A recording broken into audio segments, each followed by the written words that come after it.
to get you some of the updates that happened across the weekend. Well, we were just a few moments away from getting a lot of power shutdowns within the country due to the shutdown of Isimba Dam. But the good news coming through is that at least 2 of the 4 units that were down are now up and running. And Honorable Minister, that is Ruth Nankabirwa, was at Isimba Dam, and she was assuring us that by Tuesday, at least the contractors are saying will be up and running with the 2 units, and there is hope for the rest of the 2 units actually to also be up and running. But also, as we headed into Sunday, news coming in from Kenya is that Azimio la Umoja leader Raila Odinga is not backing down. We have today where he did promise his people that he will be filing his petition that is challenging Ruto William about the election. Well, it seems like it's going to be a big day today, and when I talk about that, I see Felix trying to smile. It looks like everyone is looking to see what Supreme Court will be bringing in after the 5-time runner is also taking it back to court. Well, a lot is in there.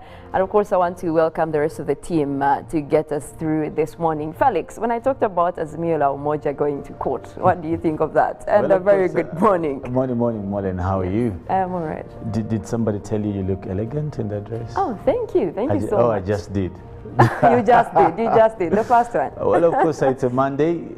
Sometimes Monday comes with blues, as I've always said, but clearly not Mollen's Monday. She's rocking it. But anyway, of course, Philo ain't here.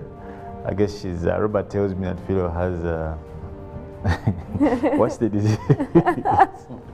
Well, Monday what's the health disorder? As part of our health team, so we keep matters very private. Okay. He's such a liar. But anyway, of course, we wish you a quick recovery, fellow, wherever you are. But Mollen did ask about Kenya. Now, it is not fond of African leaders. We have always said this again at times, that they always concede. But even if they don't just concede, it is not fond of African elections known to have petitions. You realize that our politics is not different. What the team of Raila Odinga is contending, some of the facts are actually true. And even if it were you, you would want to get into the legal jargons to try and ascertain exactly what happened or what didn't happen.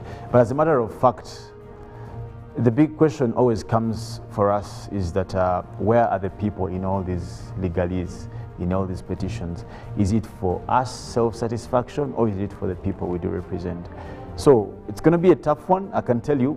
Many lawyers have given us an insight into the interpretation of the law, the commission, all these things. So we just wait to have, there's going to be a lot of jurisprudence and precedents set in this particular election, I can tell you honestly, Mollen. And I know a lot of Kenyans are also looking forward to see what happens next, because there is obviously a huge percentage that wouldn't want to repeat the election. But, well, again, they have to seek justice, and hopefully that's what we are also hoping for, that justice will be done. We see whether they go back into the election or not. But, well, a lot has been happening across the country as well. Just Saturday, Mwako commemorating the World Mosquito Day. And obviously, we also have rising cases of malaria, at least across the eastern sub-region. And I know that there's also going on with government parastatals here and there. And Robert always moves around across the weekend, look for some of the news and some of the sources. Hopefully, he did get for us some of that as we come into Monday. A very good morning to you, Robert. A lovely morning to you, Mollen. Yes. You look very smart in Thank black. You. Thank it's you one so of your much. colors, I must say. Thank you so much, Jen. I can see brother Felix. Yes. Brother, when someone does something better, you just appreciate and salute and we move on. Well, you talked about the weekend. Actually, like I told you, I always look for those interesting bits of it. Now, over this weekend, I had some friends, Bagisri, visiting me. And I found out that much as we practice culture, there is something, this is the year of Mbalo. And I think about us, 2 weeks back, it was launched in Mbale there. But one thing I discovered is that in the Mbalo, there's still some bad culture that they are doing. And I was happy when one of the ministers came out and told them we must stop this. That they believe that when a young man has gotten circumcised, within the healing process, he must sleep with a woman. And this woman is sleeping with, he mustn't marry that woman, because they believe he has done some cleansing within this lady. So it is just getting this lady, sleep with her, then it is done. You don't marry that woman. And usually what they used to do is you go to a far place because this woman must not know that all you're doing, aiming at, is losing her. And now these young men believe that for that specific purpose, you shouldn't have protection. Okay, that's bad. Shouldn't have protection. That's really bad. So this is something that is escalating the spread of HIV/AIDS and the risks of HIV/AIDS. So I told them, but why don't you call this out of your culture? And they told me, well, now as we are pushing for Embalu, that is a circumcision, the traditional way, we are also carrying a message telling the young men, and help us on Monday when you're on TV to tell them that you can still be circumcised the Embalu way and you do not engage in sexual intercourse, that you're cleansing yourself and you find someone's daughter, some even go to elder women just to have that as part of completing the ritual. Which seems like a bit superstitious. I don't think that it's right for them to subscribe to that kind of thinking, because most of that is really superstitious. Yes, you go on with the culture, but then the aftermath of that is really something that I wouldn't agree with, especially today now that we're looking at all these diseases that we have to protect ourselves against. And maybe a few other cultural practices that have been going on. Maybe other tribes can also take it from there and look at that. But also over the weekend, there is a chimpanzee attack in Bunyoro. It looks like chimpanzees are now crossing over into the community, and I was listening to some of the officials actually from the Wildlife Authority saying that there are measures to make sure that they don't cross over. But how about the fact that they are already in there? How do they prevent that? Because now the population is worried, and some of the residents actually across most areas within Bunyoro are even worried for the kids that, you know, because it's holidays, that means children are playing around, they're crossing over into, you know, forest areas, and there are huge attacks. So that is also something that government has to look into and see how to address some of these issues. Well, a lot has been happening across the country, and we also want to take you through some of those stories that made it to the headlines. We will start it off with the local stories. What do we have, Robert? His Excellency Yoweri Kaguta Museveni yesterday met head teachers from, that is, Acholi, Lango and West Nile sub-regions, where President Yoweri Museveni said that government has started with the salary enhancement, that is for science teachers, due to limited resources. He made the remarks at Koro Independence Grounds, where he presented a lecture of opportunity for the teachers of Lango, Acholi and West Nile sub-regions who have been attending a 9-day retreat at the National Leadership Institute. He also presided over the closing of the retreat that attracted over 300 participants. President Museveni assured the head teachers that the rest of their colleagues for other regions would be facilitated to attend a similar training in Changwanzi. President Museveni also told the participants that correct education is the right kind of transformation. He reminded them that education must be around wealth creation. He said that the NRM government launched patriotism clubs in schools many years ago. He observed that it's not correct to have the big number of students in schools without sensitizing them. He noted that this was the background of establishing the patriotism clubs. He said that government had chosen to work with the head teachers in its efforts to sensitize students. The First Lady, who is also the Minister for Education and Sports, Janet Museveni, thanked the President for sparing time to address the head teachers. She thanked him for his efforts towards finding solutions to the teachers' challenges.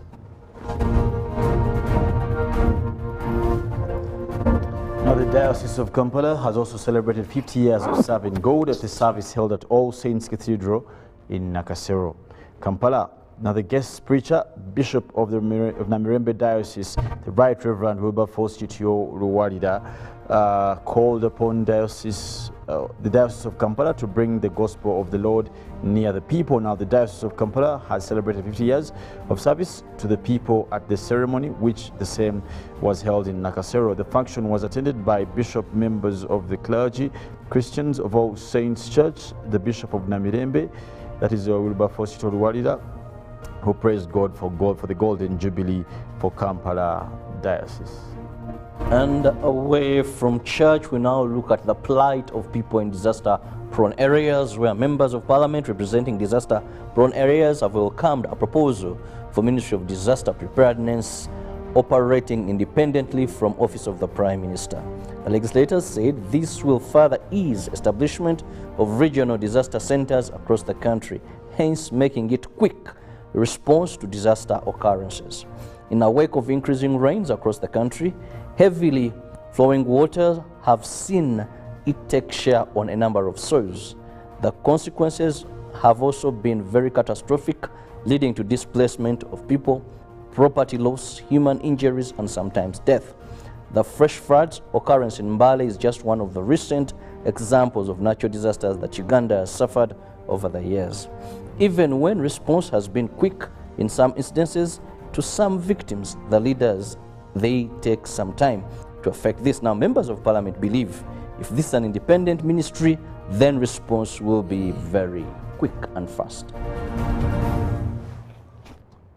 The Ministry of Energy and Mineral Development has confirmed the restoration of 2 units at Isimba hydropower plant, which was shut down at the beginning of this month. While inspecting the impact of flooding at the plant, Minister Dr. Ruth Nankabirwa announced that restored units can produce at least 91.4 megawatts. The Isimba hydropower shutdown announcement attracted reactions from different stakeholders, and the load shedding patterns were perceived to jeopardize economic activities. Now, Unit 2 and 4 are confirmed functioning and normalize the trend of power supply.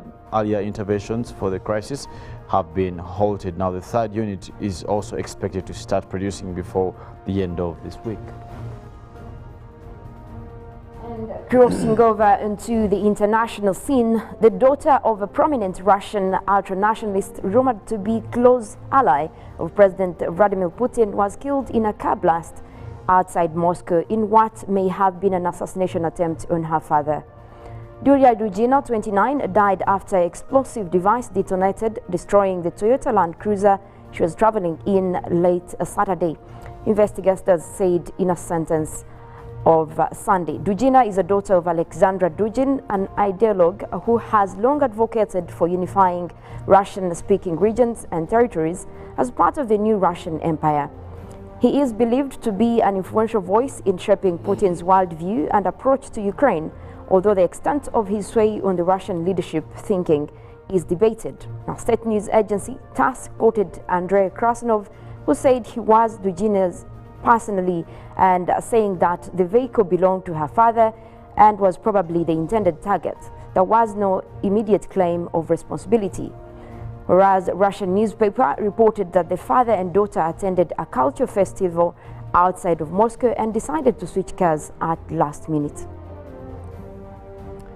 In another story, the leaders of the United States, Britain, France and Germany held a conversation on the efforts to revive the 2015 Iran nuclear deal, the White House said on Sunday. In addition, they discussed ongoing negotiations over Iran's nuclear program, the need to strengthen support for partners in the Middle East region, and joint efforts to deter and constrain Iran's destabilizing region activities, the White House said in a description of the call among the four. No further details were given regarding the Middle Eastern portion of the discussion among the US and President Joe Biden, Britain Prime Minister Boris Johnson, French President Emmanuel Macron, and the German Chancellor Olaf Scholz, and the European Union and the US last week said they were studying Iran's response to what the EU has called the final proposal to revive the deal, and which the Tehran curbed its nuclear program in return to economic sanctions relief. Failures in the nuclear negotiation could raise the risk of regional war, with Israel threatening military action against Iran if diplomacy fails to prevent the Tehran from developing a nuclear weapon capability.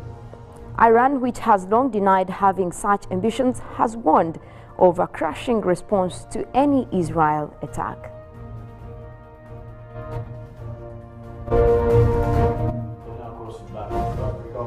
The moment victory, that is over yen, he had Lassa virus, he thought it was the end. Now, the tradesman could barely walk and feared for his life when admitted to the Federal Medical Center in the city of Owo in southwestern Nigeria. He ran fever and vomiting and had severe diarrhea. But after 4 days in an isolation ward, the emaciated patient can now sit upright on his hospital cot, one of the few patients in the infirmary strong enough to speak. Before, I feel like I could not count my bones. Like this, I lost so much weight, he says, pointing at his pelvis and clearly showing under his loose mustard-colored shirt. Now, doctors have assured 48-year-old man that he will recover from the illness, an acute, that is a hemorrhagic disease similar to Ebola. He is lucky, although 80% of those infected do not get very ill from such virus. And in the weather and climate news, mitigation, adaptation and resilience to top the UN Climate Change Conference agenda in Egypt. Summer of 2022 has seen a rush of wildfires, flash flooding, dust storms and record high temperatures across the planet, which scientists believe are the only latest expressions of the man-made climate change. Experts warn that such extreme weather events will grow in frequency and severity unless the world acts decisively to cut greenhouse gas emissions and ensure the temperatures do not exceed 1.5 degrees Celsius above pre-industrial levels. With the transition to renewable energy sources appearing to stall in the recent month, the hope is that the 27th UN Climate Change Conference to be held in Egypt in November will somehow or other get the climate agenda back on track. This is an expectation ahead of each COP summit that the host country will emphasize the needs, priorities and circumstances of its own geographical and cultural space. Now, this year is the turn for Africa and the Middle East. This is a great opportunity for Africa and the MENA region to raise awareness of their challenges and solutions needed to tackle climate change, according to the Deputy Director in Climate and Environmental Division at the Food and Agriculture Organization in Rome, as he told the Arab News. Well, a lot has been happening clearly, but there is one story that did catch my attention, and I want to bring in Robert, about establishment of the regional centers when it comes to disaster preparedness. We have seen a lot of disasters across the country, and we have a ministry for that. Now, I see that move to bring in those regional centers as, you know, something of an improvement. Maybe at that point we might see some changes. But Robert, what would you say about these centers? Well, first, having an independent ministry to handle disasters is something I also welcome, because their main focus will now be, first and foremost, how prepared are we? They'll have a specific budget they have control over. So that is one thing. Regional centers, yes, sometimes we need quick response. Like when we had what happened in Mbale.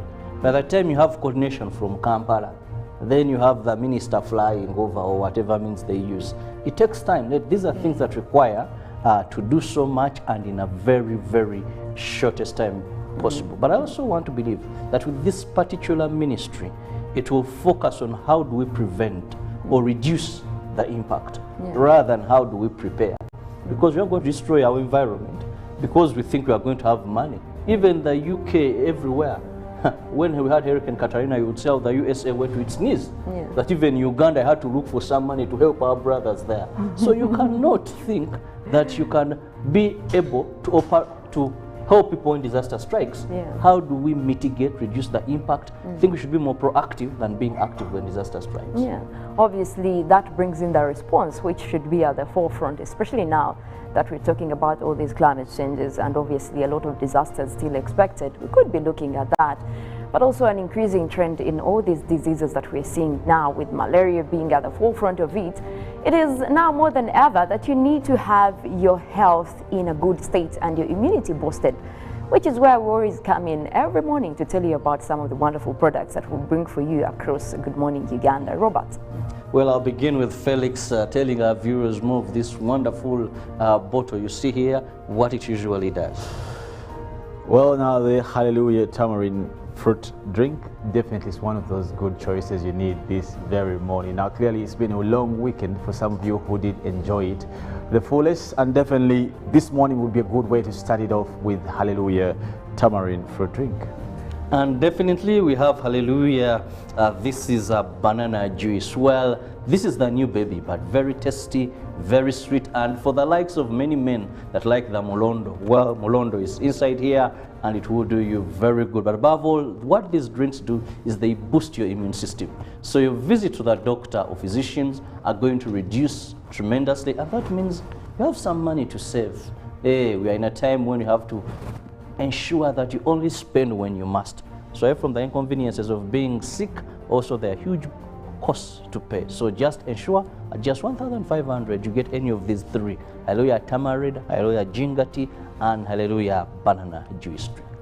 Well, there you go. And obviously we're saying keep yourself healthy, which is what we also try very hard to do every morning before you hear. Well, a lot is still coming your way. We're going to be looking into a newsreel for this morning, but later than that, we'll also be taking you through some of the traffic updates, what is on the road, and also look at the weather situation for this morning, and also what you can expect throughout the day.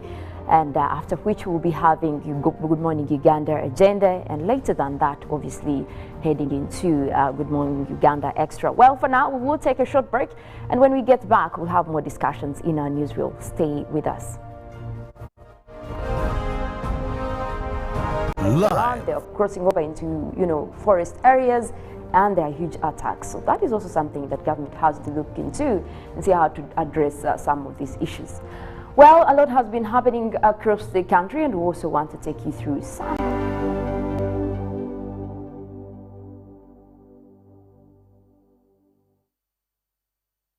When you talk about our motherland Uganda, the Pearl of Africa, you cannot fail to smile because of the smile that fills the faces of the citizens. Our nice good weather and nature that sustains us all, that enables us all to continue each in their own way, because we are all different even according to each individual's work.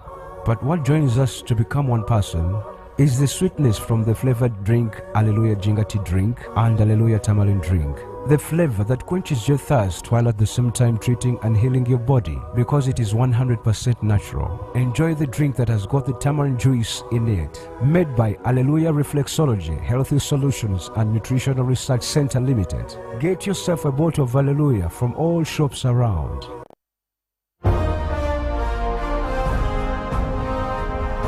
Live from UBC Studios in Kampala. This is Good Morning Uganda.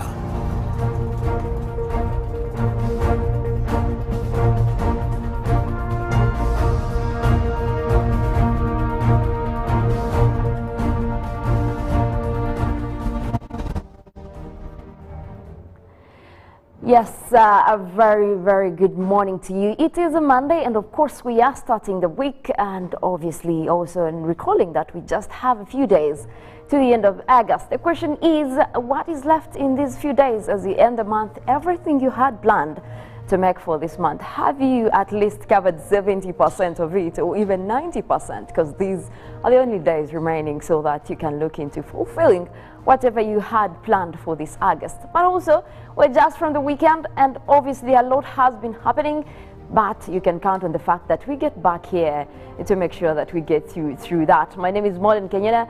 Obviously, I have the team with me this morning, and we want to get you some of the updates that happened across the weekend. Well, we were just a few moments away from getting a lot of power shutdowns within the country due to the shutdown of Isimba Dam. But the good news coming through is that at least 2 of the 4 units that were down are now up and running. And Honorable Minister, that is Ruth Nyankabirwa, was at Isimba Dam, and she was assuring us that by Tuesday, at least the contractors are saying we'll be up and running with the 2 units, and there is hope for the rest of the 2 units actually to also be up and running. But also, as we headed into Sunday, news coming in from Kenya is that Azimio la Umoja leader Raila Odinga is not backing down. We have today where he did promise his people that he will be filing his petition that is challenging Ruto William about the election. Well, it seems like it's going to be a big day today, and when I talk about that, I see Felix trying to smile. It looks like everyone is looking to see what Supreme Court will be bringing in after the 5-time runner is also taking it back to court. Well, a lot is in there.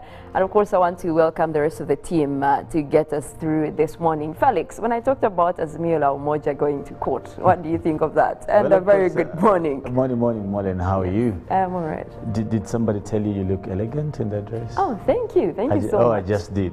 You just did. You just did. The first one. Well, of course, it's a Monday. Sometimes Monday comes with blues, as I've always said, but clearly not Mollen's Monday. She's rocking it. But anyway, of course, Philo ain't here. I guess she's, Robert tells me that Philo has, what's the disease?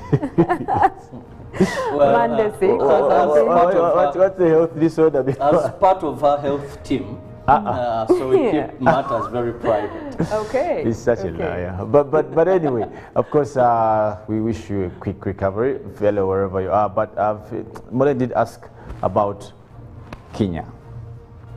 Now, it is not fond of African leaders. We have always said this again at times, that they always concede. But even if they don't just concede, it is not fond of African elections known to have petitions.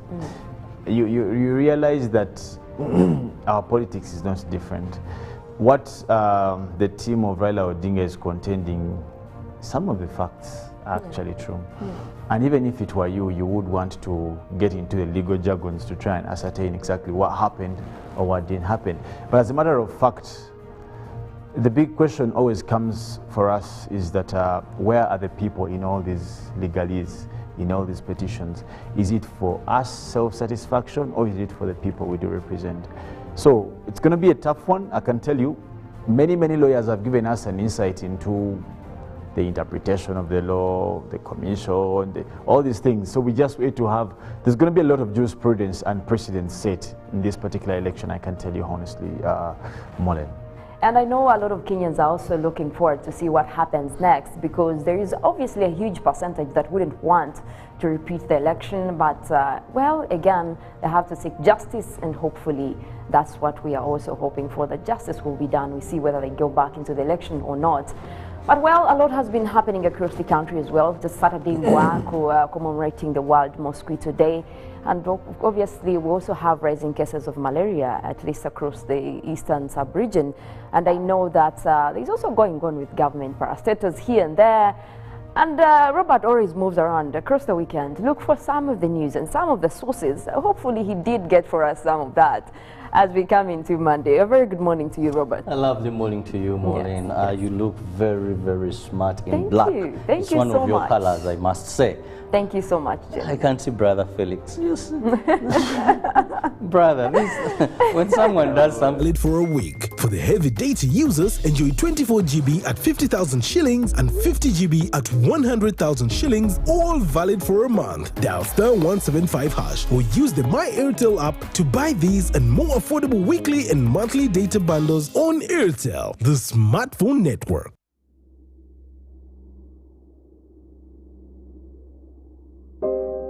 I remember the lockdown, when the streets were empty and our lives disrupted, when businesses closed and our livelihoods hung in the balance. Hospitals were full. We lost loved ones, jobs, and hope. Our children couldn't study anymore. We cannot let this happen again. We should not go back. Get fully vaccinated against COVID-19 and join the millions of Ugandans who are already vaccinated.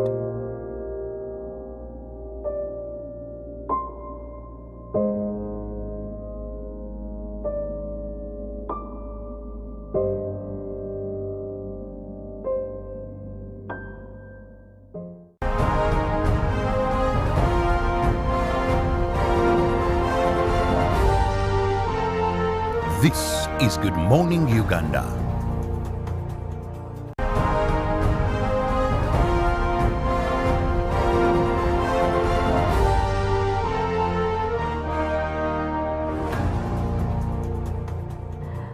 Yes, good morning Uganda, and of course we are live in UBC Inspiring Uganda, which is why even the songs that we give you are very inspiring. I saw Felix really loving this one about Don Mollen. Felix, what's with you and Don Mollen? Yes. Well, of course, anything to do with gospel, anything to do with the Bible, for me, it's a thing. Yeah. Yeah, Don Mollen has done very much well in terms of ministry through his hymns and compositions. He's one of the best, if not the best, in terms of gospel music. Honestly, at least he has sung about most of the parts of the Bible. This particular one is things about the greatness of God. And when I was listening to him, I was just trying to reminisce about there's that. Is it Mark 14, where you remember the story of Bartimaeus, when everybody was telling him, "Shut up, shut up," like, you know, but he was only saved by his. What we call Mputu in Uganda.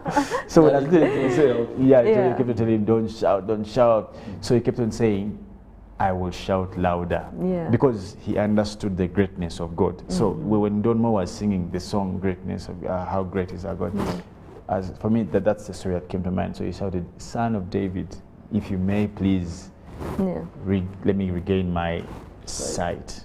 Yeah. So for me, that's why it took me no wonder you saw me trying to appreciate the song, and so it took me a little bit aback in Mark, I think Mark 14, something like that. Well, greatness of God, and obviously that is our wish for you as well this morning. May His greatness prevail. But well, there is a problem, and I don't want to call it a problem as per se, but this is something that we have been dealing with for quite some time, malaria cases in the country. And of course, as we went in to celebrate, to commemorate the World Mosquito Day on Saturday, that is the 20th of August, with the theme of looking into what mosquitoes, the link between mosquitoes and malaria. And of course, this day is also towards it's kind of an anniversary for when the link between malaria and mosquitoes was discovered way back, which is why we take this day seriously. And obviously that adds to the theme of when we were actually celebrating World Malaria Day back in April 25th. Themed as harnessing innovations to get rid of malaria burden as a disease and also save lives, which is where we also come in. We have seen a lot of increasing cases, and so far the reports that we have across the country is that the Karamoja sub-region as well as eastern Uganda, they are seeing a rise in malaria cases. And obviously this is overwhelming because now it has gotten to a level of where we have shortages in blood, because most of the cases that are coming into hospitals now, people are already very sick and need blood to actually get by, which is why they're also reporting shortages. But also this problem is a big extent, because according to the World Health Organization, at least close to 42 children die on a daily. That is due to malaria cases. And obviously the reports that some of the numbers that we have from 2020 actually indicate that over 20.4 million malaria cases were reported, and also at least 30,900 estimated deaths due to malaria cases. Now, this is where we ask, where is the problem, or how big is the problem? And I want to start off with you, Robert. Where do you see us? How big is the extent of malaria in this country? Well, I'll begin with the global rankings. You know, Uganda, we are usually ranked. Yeah. Come sports, come this, even drinking, by the way. We have our position on the globe among countries where people drink so much, and I don't think if you're looking for the top 5, we are missing anywhere there. But also when it comes to malaria, we have the 3rd highest number in the world to have malaria. Our burden is 3rd in the world, meaning of all countries where malaria is, actually, we rank 3rd. That is not good statistics. And when it comes to death, we are 8th. We're in the 8th position of people in the world that die of malaria. So malaria is a very big problem. Like you actually said, when I look at World Health Organization, specifically looking at the year that was 2019, it was clear that we lost over 4,000 people, due to malaria now, and over 30 million are believed to have been infected. So this is a big problem for Uganda. Malaria kills more than COVID-19 has ever killed in this country.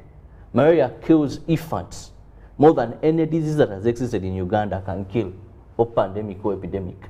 So it is one of the top killers of Ugandans. And what is very annoying with malaria is that we know what causes malaria. We know how to prevent malaria. To a larger extent, Felix usually talks about primary. And of course, when you all remember when they were telling us in primary how malaria is spread, they would tell you when you go back home, at least have oil in some of these swamps. They will tell you what to do, you know. But the most interesting thing now is that when we look at our government as all Ugandans, we know this like at night. When they were celebrating the Mosquito Day, World Mosquito Day, that was in the eastern part of it, one of the health experts said, we've reached a point where we also now have to change our approach. Previously, we knew that mosquitoes bite people from 9. Now they feed from 9 p.m. up to 5 a.m. So we're looking at how do you prevent them inside. Sleep under mosquito net, you know that campaign. But now they're saying they're even biting people outside. Yeah. In this time where people go out, and what is happening, as they're enjoying, mosquitoes also feasting on them. People go to overnight. People spend, you know, a long time before entering their houses, and these mosquitoes now biting them. So that is one of the challenges. And coupled with the biggest problem of being that most of Ugandans, and I like my brother Felix, most of the times when he says for them when they were young, now what is happening that I think the current, you know, most of these things mutate, then they come up with more resistant. So the current malaria, that even when you go for your mururus and what, that is why people first start that line of treatment and fails. By the time they get to hospitals, it's almost too late. They need blood transfusion, which is not around. But we know what causes the problem, I think, and we know that we are doing very bad globally. They're not good statistics for a country like Uganda, a third world country, yet we are one of the countries that are getting the biggest fund to fight, that is malaria, HIV, AIDS, and tuberculosis through the Global Fund. Well, that puts things in place. We recognize that the problem is there, but we also wonder if there are initiatives that have been done here in Uganda. Well, we do know that the mosquito nets, there has been a huge campaign about mosquito nets. But at the same time, we've also seen similar nets being used for other uses. You will find people actually using them for different home use. But also, we have to recognize that that is one of the initiatives that have been working for us. But there is a lot that the country could be doing, or even some of the things that have been done. Felix, this is where I want you to come in. What do you think has been done so far to actually eradicate most of these cases of malaria, and also make sure that we curb this problem as we look at it at a country level? Well, of course, there's been so much done, Mollen and Robert and our viewers out there. There's definitely been an effort, and that springs from the fact that we're getting loads and loads of support internationally, globally for that matter. And you do notice that even locally, government's allocation to particular campaigns has greatly increased. When you talk about some of the initiatives, like you did say, this giving out mosquito nets, which is one of the most known. But on top of that, there's been a lot of sensitization around that. No wonder, I think it was in the wisdom of the Ministry of Education in conjunction with the Ministry of Health. They try to put some of this information into syllabi for our students from the lowest levels. Primary, you hear studying about, Robert did mention it, how to avoid mosquitoes, where they lay their eggs, how, you know, all these things, slashing bushes and what.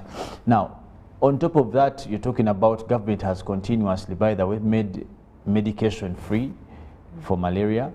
Most recent, you see a lot of these yellow tablets, they are called, the ones they take with milk. Yes, Kawatam, you notice that they are free in most of the health centers of government, and even any other medication for malaria. But that, among very many other interventions, government has definitely put in place.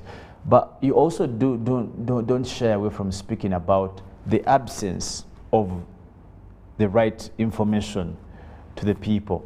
In as much as government has tried, it may not have the true capacity to reach every other place. And yet, the most essential victims of malaria, or these mosquito, if you want to call it, the causes, are the people in the most rural places. When you look at statistics, it doesn't show you that many people are getting malaria in urban centers.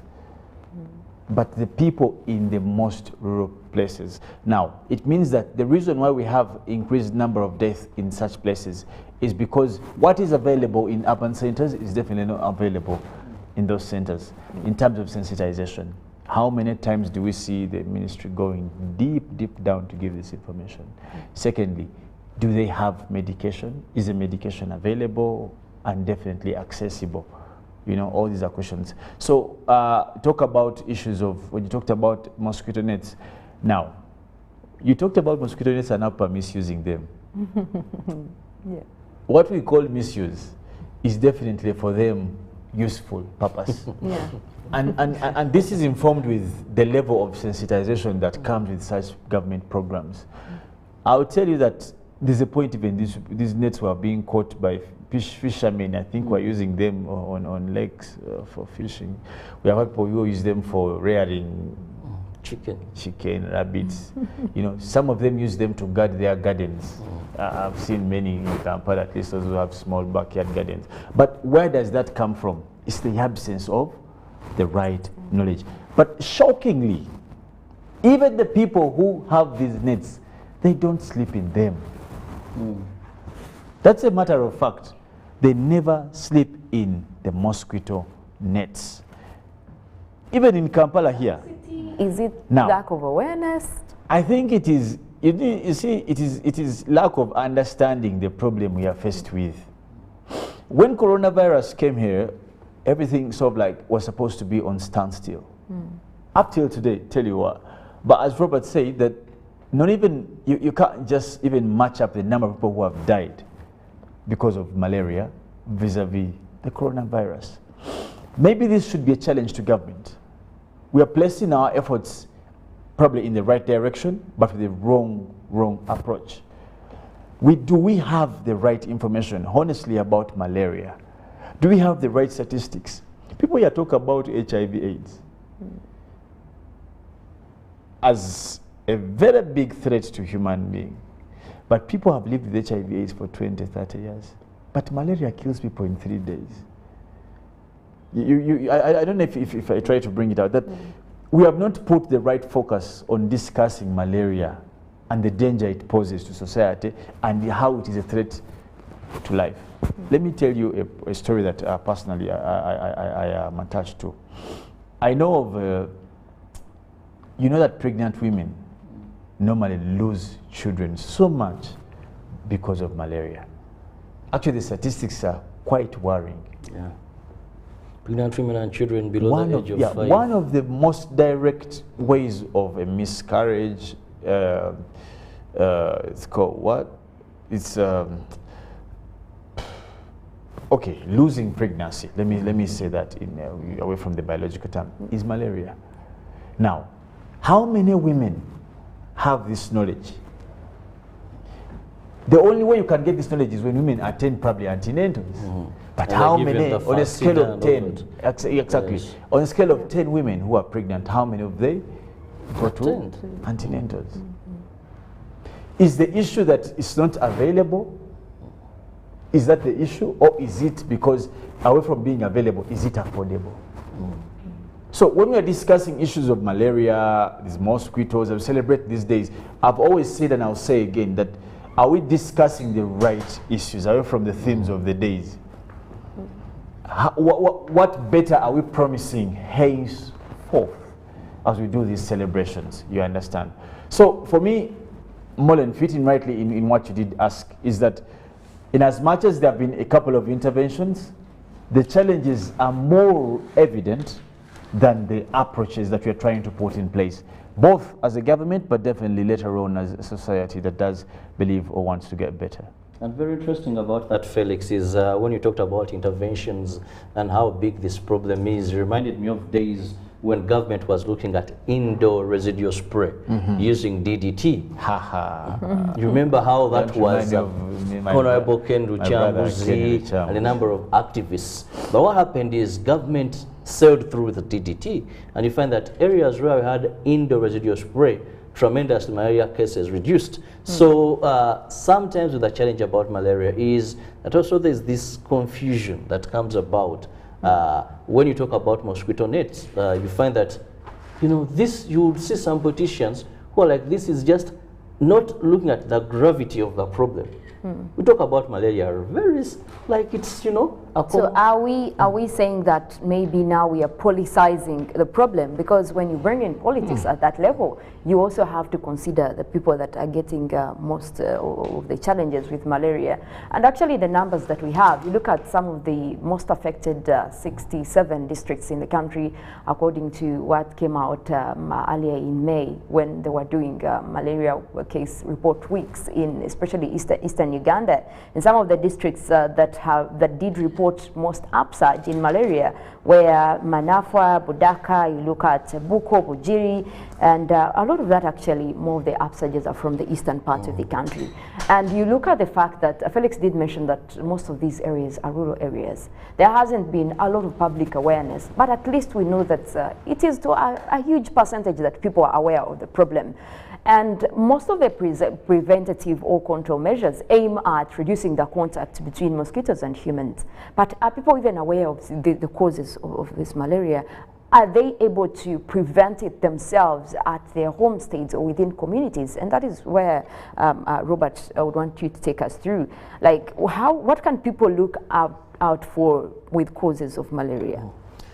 One, and very interesting, is there has been a huge gap in terms of medical facilities within rural and urban areas, much as government has tried. Now, when you go to most of these clinics within Kampala or within the urban centers, our viewers know, the medical experts there will tell you that the most patients they receive are malaria patients. Most of them, they'll tell you, malaria patients. If you look at the admissions, children below 5 years. Now, because treatment for urban person, someone will tell you I tested for malaria, and treatment is, if you go to some of these, so they may not be that big. But when you go to rural areas, it is the opposite. Treatment is not that readily available. So the comfortable class, because someone can come and, hey, Mollen has not worked today. She has malaria. Yes, and there is a test, she really had malaria, but because she knows maybe at about 45, if she goes and buys some of these drugs, no, really work. So it may seem that malaria just has simple malaria, but to the rural person, because they can't get this treatment, malaria is killing them. So because for us we seem used, the people who determine these policies so much, seem used, simple, and you're gone, and you're back to work. However, awareness of people, you'll find that first, when these statistics, I want to be the statistics, have remained with the elite, you know, doctors, journalists, and those that care, some class. But we've not brought malaria to a level of concern, like Felix was telling you like today, that guys, look here, this is one of the killers of Ugandans. We need to address it very seriously. That's why you find that people, because we've not given it that priority, they have not been able to even factor in and know that this is what we must do and take care of it. You go to a home, there's stagnant water everywhere, you know. You tell them, but you people, ensure you don't have stagnant water because these are breeding grounds for mosquitoes. Okay, thickets, bushes are everywhere, harboring mosquitoes. Today, you find that per given mosquito nest, they don't even want to sleep in them, they don't use them for the right purpose, because they have not come to understand that, hey, we are dealing with a strong enemy. Taking you back to COVID-19.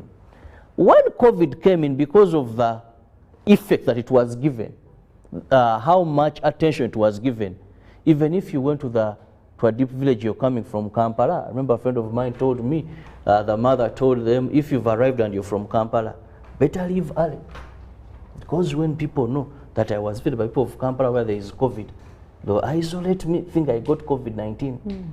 But actually, COVID has not even killed half of the people. Malaria kills a year. But you see how we gave it that hype and created that huge awareness. So it meant all of us, Mollen, you'd want to put on a mask. You'd want to social distance because you're like, this thing kills. We've not done that with malaria. Statistics have remained with us. That is why it doesn't bring public attention. when a young child, when an infant dies of malaria, yafude musujja. Simple. But if we give it and people understand that all these diseases, malaria is top on agenda. So what must you do? Take this disease very serious. Let's ensure that the breeding grounds of mosquitoes are not there. When you're sleeping, sleep under a treated mosquito net, not just a net. I believe, but now with the kind of way we are taking it, does not bring the people to give it that attention and be aware of the problem. You know, maybe just kindly, if I may do, just add something very small. And I think when Robert talks about seriousness, I think it is something, you know, when you look at diseases like malaria, you're looking at contributory statistics that, and for some of us who have grown, I don't want to say we have been around for quite a time, but I wouldn't miss to say it. Some of us who have grown in very local setups with our grandparents, you notice that there was a lot of discipline in terms of avoiding malaria. One, remember when they say, sawa kuminabi mogara madinisa. You understand? Now, these people were not elite like most of us, but they knew. Madinisa mugagare mubudde. One. Secondly, move wedu. By around 6:30, all of you are inside the house.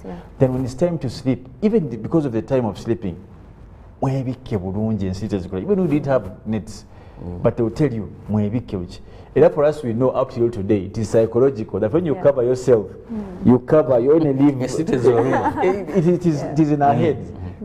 And also, I think the whole idea of going to the house at such and such a time. So most of us grew up knowing slashing that. the bushes, Exactly. We never had fresh grass, and it was a lot of flowers, but all the time, musare emuli ensiri. That was a thing. But my granny was, I don't even think she went up to probably actually, when Felix is speaking that, it makes me feel ashamed of this generation. Because these people did a lot of things, yet they were not educated. You get it? This is an educated generation who seem to do the opposite. Anyway. So we are taking the indigenous knowledge out of the picture, yet it actually contributed a lot. And also we are at a time where we're looking at a lot of these environmental changes. We have to accept that now more of, you know, the flooding that happens. And no wonder you look at regions like, like Eastern Uganda having more upsurge. This is where we've had a lot of rains, creating more mosquito breeding grounds. That means that you already have more mosquitoes into the region. So that means that when you look at the preventive and control measures, even aiming at reducing the contact between mosquitoes and humans, it's going to be an issue as these are actually at a rampant age. But also when we talk about that, the control measures, we do know that there are no vaccines for malaria. Yes, there has been developments of, you know, how they're trying to come up with, but none is available for now. So which means that at the national level, we have to take control of that without vaccines. And yes, you talk about the initiatives with mosquito nets, but has government really done enough? So what are ministries doing? And apart from, you know, we issued these drugs into hospitals, which never even seem to be there in some of these government hospitals. I don't know what that means for government. Do we need more intervention? Have they done enough? Do ministries have to come in and support? And Felix, what do you think of that? I think, and honestly speaking, government can only do so much, Mollen. And definitely, whatever it can do, it is trying to do with its partners, definitely internationally and probably locally. But we must, not until we address malaria as a matter of national concern, away from talking about it in corridors of conversations, you understand that giving nets is just one of the smallest things we can do as a country. We must have knowledge. For anything, by the way, to do with health, knowledge is the best medication. For example, how do we, and the things we're talking about are quite easy. What do we do to avoid? Because in medical health, you know that sometimes prevention is definitely better than trying to cure. Because the cost of curing we can't afford. Which is not a guarantee. And of course, also that as a matter of fact, that you may try to cure, but you may not have the control on whether actually somebody will be cured. But I think government's missing link for me, as again a matter of fact, there is lack of information. There is lack of information. I don't know with respect to teaching. I don't know if in primary they still teach these things, like we learned of them. Yeah, I don't know in secondary if they talk about them. I don't know even at university level, because the people mostly who are victims are people at youth who get pregnant. You get all these kind of things. So for me, I think government can do so much with sharing the right information. For me, I think that's the missing link. Let's look at the people in the markets. When do we do these campaigns? Let's look at the local councils, use the local councils. The village health teams. Those, sometimes, the problem with some of our people in government, they always think about money whenever you talk about a problem. Definitely. Yeah. It's saying, hey, budget for that kind of nonsense. Yeah. Use what you have. You are poor people. Why do you disturb people asking for money? What are you doing besides the money? For example, sensitization. You want money for what? For fueling your food? Megaphones. To go up to, because now they have to move up to the grassroots. How are they going to get the fuel without the money being... volunteers. When you bought cars in COVID, what COVID reduced? So I think that's the problem. Every time we have an issue to address as government, we always miss, because we bastardize it with budgets and what. But, for example, how are we using the relevant sectors? We talked about local council, we have talked about LCs, rather councillors, what? Let's use the channels we have. By the way, we need to popularize the campaign against malaria. Honestly, we are not doing enough, that's a matter of fact. We need to popularize these campaigns. How many media houses are having these discussions? Or even people know about such days that are being celebrated, but what are we celebrating? For me, I think awareness, information sharing. People in this country die, not because of diseases, not because of what? Because they don't have information. People get pregnant here and they don't know that they're supposed to do antenatal. Do you know how many children in this country are born with HIV? Because the mothers don't know that someone can actually, a woman who's positive or parents can give birth to a child who's negative. Yeah. But do they have the information? So, the biggest number, if you have statistics about 4,000 people, trust me, you will be shocked that 3,000 of those people have lost their lives because they don't have the right information. But also, we need to do a lot about our health care system. Make it affordable, make it, most importantly, accessible. How many people can get medication when they get malaria? Honestly, as we talk about sensitization, fine, in case someone gets, is the medication available? That is very key. Many people die because they take the mululuza, our mululuza, Bambi, many. The mululuza is even no longer available. As we move to conclude, I also want to bring in Robert at this. We have also seen a shortage in blood when it comes to Eastern Uganda, according to officials, health officials that were talking over the matter. And this is where we're seeing more upsurge. Is this going to be a problem? And what happened to the donation process? Why are we having shortages in blood, especially now we're talking about rising cases? Well, I was listening to the head of the Uganda Blood Transfusion Services, that is Dr. Dorothy Biabazaire, and she said people are not donating blood. Ugandans, the level of donating blood is really wanting. Can you imagine that we rely on secondary school students to donate blood? And remember, this is not a group that even needs blood so fast. So we need to improve blood donation, because what malaria does is it makes these people anemic. Most of these people they begin with self-medication. Even from the Muruza, they go to these drug stores in the village, pharmacies, funny. I just like how Ugandans crammed all the medicine. All the medicine. Yes, someone goes there, they know even the dosage. Yes. And you know, Ugandans. by the time those fail and they go to hospital, they are anemic, they need blood, and the blood is not there. So people die because of lack of blood. You've talked about Busoga sub-region. Busoga has 12 districts. But with these 12 districts, there is no single blood bank in Busoga. So you have 12 districts. When people need blood, it becomes a disaster. You have to check Kampala. These have run out of stores. Even where you collect and keep this blood is a challenge. So blood, I call upon all Ugandans, let's donate blood. We cannot still rely on, when schools are closed, there's disaster. When they open, then we go and begin. What about us? I think donating blood should be voluntary. But even when you go to those centers, someone says, you have a soda, a biscuit. Someone asks you such a question. What you have. And you have this person. You know, but you see, this man is one of the good donors I know. But even when you went with him regularly, every end of year we go to donate blood. But someone asks, what do I benefit? Even when my person falls sick, I'll still have to pay. I'll buy when I have a sick person. I think also the people at the blood the bank are not probably, again, it's information. Trust me, Ugandans have been very generous in terms of giving blood, but also I think they also have challenges in terms of mobility, because remember when we were there, we were talking about they can't reach some areas, resources, and that's where government comes in, because it's the chief resource owner.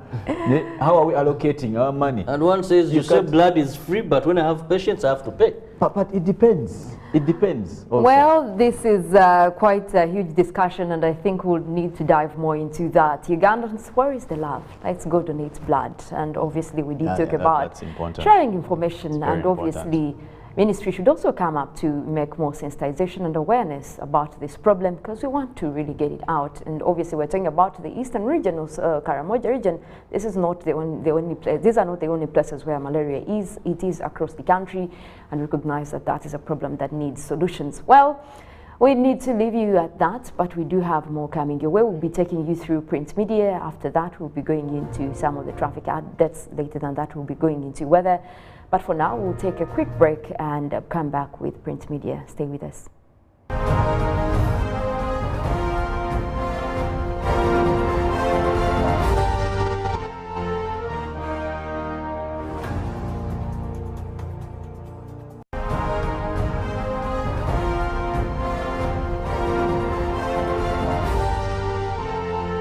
This is Good Morning Uganda. Enjoy more GBs for the same price on Airtel. Kirabo using to Gabane. We have increased GBs across all your favorite packs. Now, 4 GB is at 10,000 shillings and 10.5 GB at 22,500 shillings, all valid for a week. For the heavy data users, enjoy 24 GB at 50,000 shillings and 50 GB at 100,000 shillings, all valid for a month. Dial *175# or use the My Airtel app to buy these and more affordable weekly and monthly data bundles on Airtel, the smartphone network. The Tales of Kasozi, brought to you by Uganda Communications Commission. Hello? Hello? This is Kasozi. How can I help you? Hey, Kasozi, my brother. Long time. We last met when we were at campus. It's been a while, but you are the person I'm looking for. Campus? Really? Hey, you don't remember me? Okay, so how can I help you? I'm stuck in Gulu making millions, and I need to urgently send money to my sick mother. But I can't find any mobile money agent near me. I've sent the money to your phone, as you can see the message. It might take a few minutes to come through, but I urgently need you to send the money to my mother. Let me send you her number, and you send it to her chap. My friend, I'm afraid your mom is going to die. What? Because I don't know you, I never went to campus, and I'm also in Gulu. So can we meet at CPS, we talk about it? Stay tuned for what Kasozi does next. Tofera. Refrain from unnecessary engagements with strangers over the phone. This message is powered by the Uganda Communications Commission.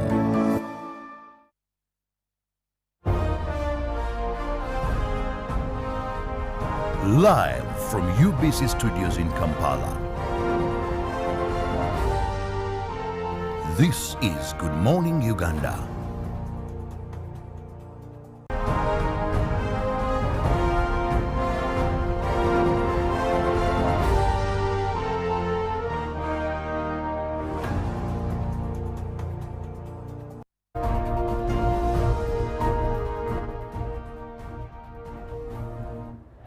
Well, now we want to take you through the papers for this morning. Felix is holding the Daily Monitor. What are the headlines over there?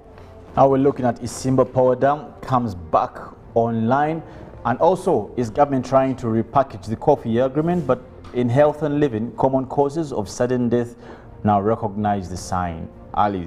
Now drama as police arrest bride at wedding reception. Okay. Wow. Museveni louds Church of Fight against poverty. That was, of course, Church of Uganda when it did celebrate 50 years there at the cathedral. Now police to arrest express ticket defaulters today. Okay. Please be aware of that. But also today in history, Uganda warns coffee exporting countries, and Eddie Wamana died in 2004 there, August 22nd, International Red Cross, founded in 1864. Well, also taking you through the new vision for this morning, over 600 healthcare workers affected across the country. The big headline, raw erupts over shillings 20 billion COVID pay. That is detailed on page 5 of the new vision for this morning.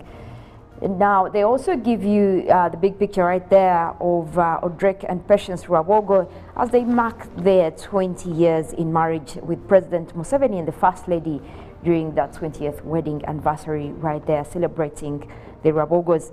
In the new vision as well, giving you a cross-torture, women arrested over torturing maid. That is detailed on page 3. And health and beauty, foods that stimulate breast milk. Well, that is also detailed on page 19 and 20 of the new vision for this morning. In electricity, Katumba orders Isimba probe. That is on page 3 of the new vision. Now crossing over to the second page, royal guest, Speaker of the Parliament Anita Among in Busoga. They give you a picture right there. And also more on Buyukwe Industrial Park to create 25,000 jobs. Now some of that also giving you pictures of it, but the details are in the second page of the new vision. Now crossing over to sports, how Anaku Kwalusimbi sealed move to Dunde United. Now Sebuguzi only gift in FIM Africa, but heavyweight boxing, Onski calls for Fari. And Ukraine's, that is Oleska Anuski defeats Anthony Joshua, again calls on Tyson Fury for a mega unification debut there. But also, Kawasweka now wants main open after Kitante triumph, and Anaku Walusimbi set for Scotland. Well, looking into the new vision sports for this morning, what next for the cricket team now?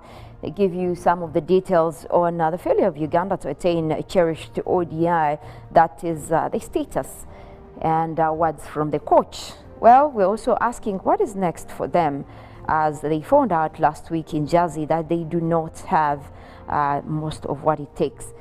Well, also in the New Vision Sport inside, 3 corporates are in the semi-finals. Now they give you more of those stories, and also joy over the Kenyan polls. Relatedly, the peaceful nature of the Kenyan presidential polls was not only good news for the social and economic welfare, but also the organizers of the 2022 fierce East African Games. Obviously, that is the East African University Games, also hailing from that. That is due to December 16th to 21st. Now, there are more details on that in the New Vision Sport for this morning. Now in the Daily Nation, we're looking at the fading legacy of Jomo Kenyatta there. They give you a detail of the same. But the big headline, it's in their hands now. Whose hands is what you'll be able to know when you look at the papers. But definitely they also give you the list of judges there who will be looking at these presidential election petitions. Now Kalonzo reinvents himself as giant there as well. But of course, much and many more stories in the Daily Nation, of course, in regard to majorly the election that did happen a couple of days ago. Well, actually, there's still a lot of talk, especially when it comes to the elections in Kenya. And I think, Felix, more what we can say is that Kenyans are also about the same. I think a big number is not ready for the re-election. I don't know. I don't think there will be a re-election, honestly and truly, Mollen. but we will be able to see at least some bit of calmness, at least up till today. We hope that it stays that way for the latter, and definitely for the benefit of all of us who are member states of the East African community. Oh, Azimio la Umoja leader is not backing down. It seems like he's really seeking for justice, and we do hope that prevails. And then going to Supreme Court, I don't know, most of these have really been done before. I think at one point he was quoted that actually one of the elections back, they did a rerun and he still lost. What are the chances that he still won't lose, even if Supreme Court guarantees him that? That all depends, yeah, and definitely it's what we put in the hands of Kenyans in how these, if actually a court will handle this matter, how it will be handled, how the lawyers will give their sides an interpretation, how the courts will give interpretation in terms of the law, the constitution, the election laws, and definitely who will be found at fault through all these processes. But Mollen, also, I understand we're getting onto the streets. Yes. How do our streets look, and where should I pass, and where are you getting me from? Well, this morning we want to talk more about mostly coming from Ginger Road if you're headed into town, and look at some of the spots that are actually looking quite clear.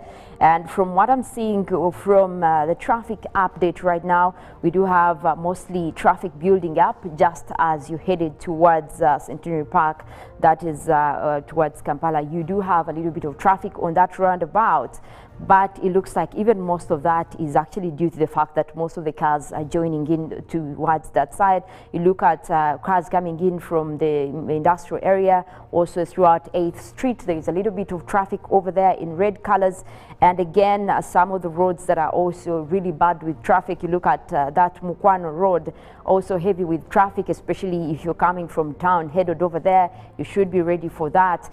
And it doesn't help that the roundabout is also still looking into those red lines, meaning that there is more of, you know, a lot of traffic. Now, as you head over through Access Road as well towards Electoral Commission, that area, you have a little bit of traffic if you're coming into town.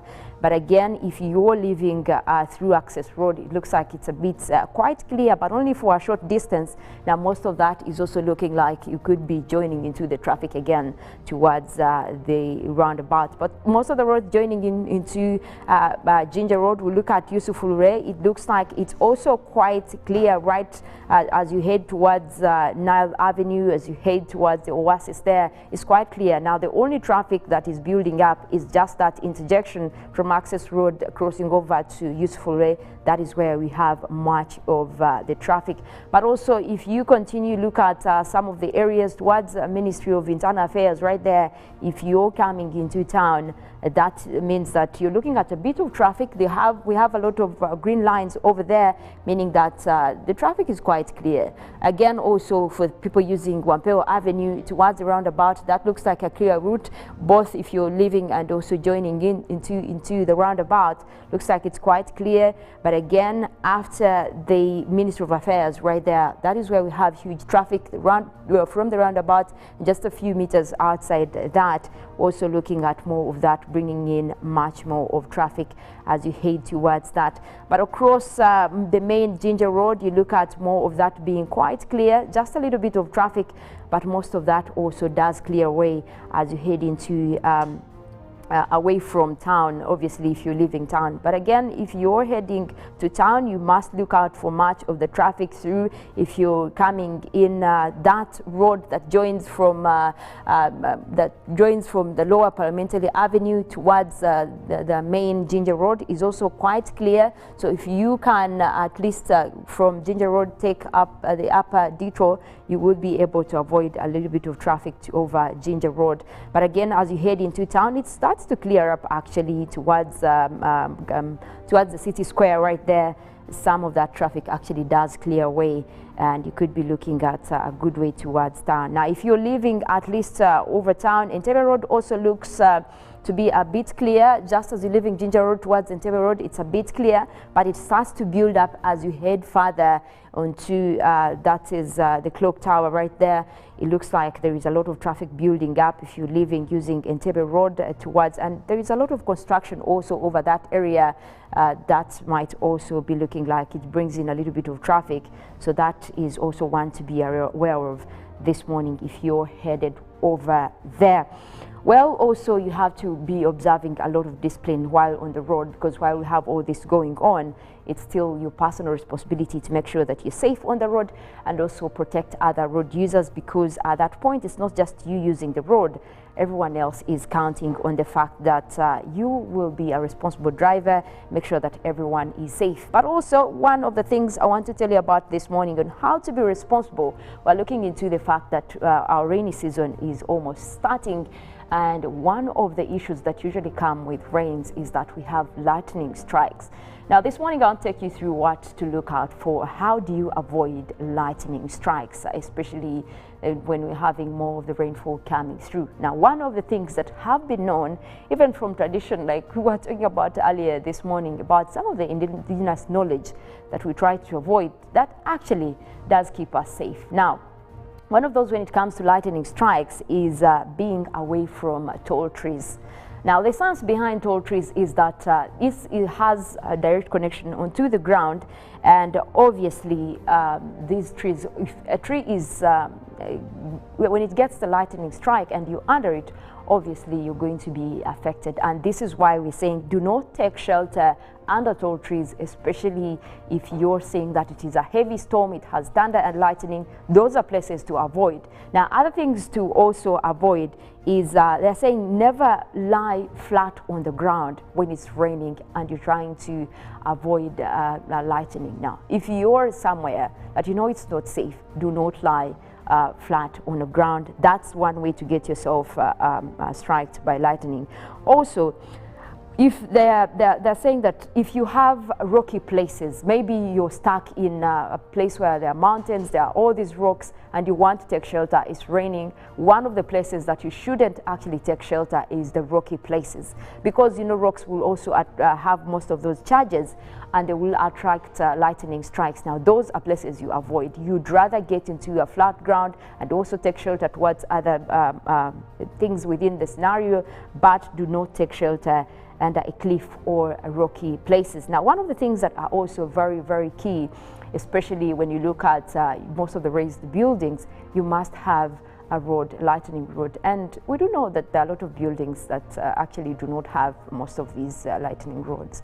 I don't know whether that is authority, that, like, for example, KCA is giving authority to all the buildings or the city planners, but every building should at least have a lightning road to, you know, capture those electrons when the lightning strikes. But also most of the safety tips are really around how to avoid taking shelter when it is raining, because we do know that that is when actually the lightning will be striking.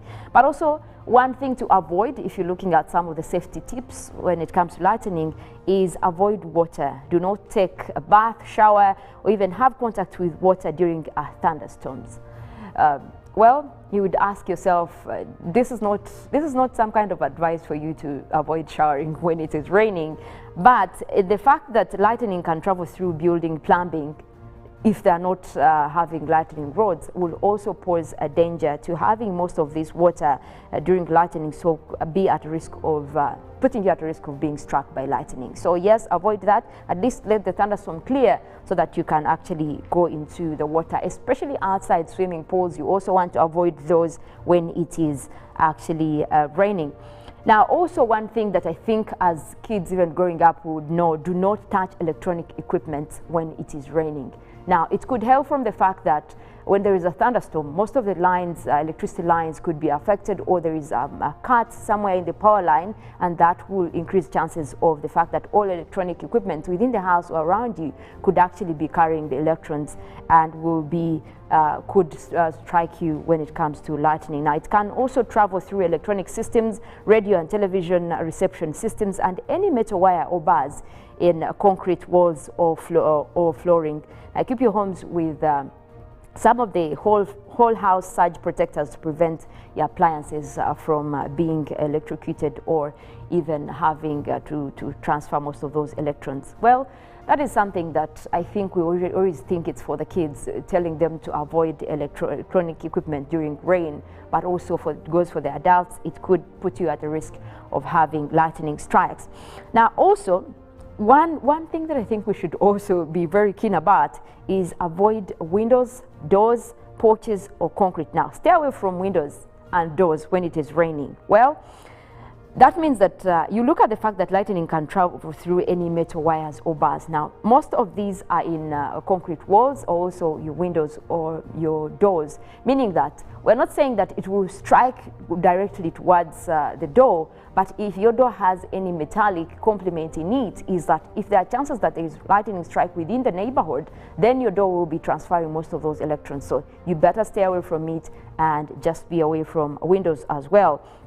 Now also, coded phones, and I think this is for mostly, if you understand a lot of ICT, you know coded phones are also not safe to use during a thunderstorm. We're saying that most of these radio wave systems can also transfer lightning. However, it is safe to use the codeless or phones or normal phones during the storm. It's okay to use them, but mostly the coded ones during a thunderstorm will be much to avoid that, because you want to be aware that most of these could actually transfer electrons. Well, most of that, most of the tips is be aware, go indoors, make sure you avoid taking shelter in most of the places that I've talked about, rocky places, under tall trees. Those are ones to avoid, and look yourself as being safe during a thunderstorm. And we do expect most of these rains to continue, as we will be looking into the September to December second major rainy season across Uganda. But also this morning I want to take you through what is happening across the country. We will be tapping in from our satellites and look at what it is giving us, that is right from the EUMETSAT satellites overlooking Uganda, giving us the real-time data of what is happening across the country. Now, looking at what we have, we're starting off with mostly sunny skies across much of Uganda. It looks like most areas within the Karamoja region, also starting off with mostly sunny skies onto eastern Uganda. You look at Mbale right there, also with open skies, where you're seeing the blue colors. That is where we do have a sunny weather for this morning. Now we also cross over into central parts of northern Uganda. We do have mostly a mix of clouds and sunshine. West Nile starting to build up in terms of cloudy conditions across Arua right there, looking at mostly cloudy weather, but we do have intervals of sunny conditions as well. Heading over towards midwestern Uganda, Hoima right there, also having just a mix of clouds and sunshine. Mostly a sunny day across Mubende, starting off with cloudy weather for Fort Portal. Bahara also looking like we are starting off with quite sunny skies, but we do have intervals of cloudy conditions right there. Now we're looking at quite a cloudy system starting to build up, that is across the islands of Lake Victoria.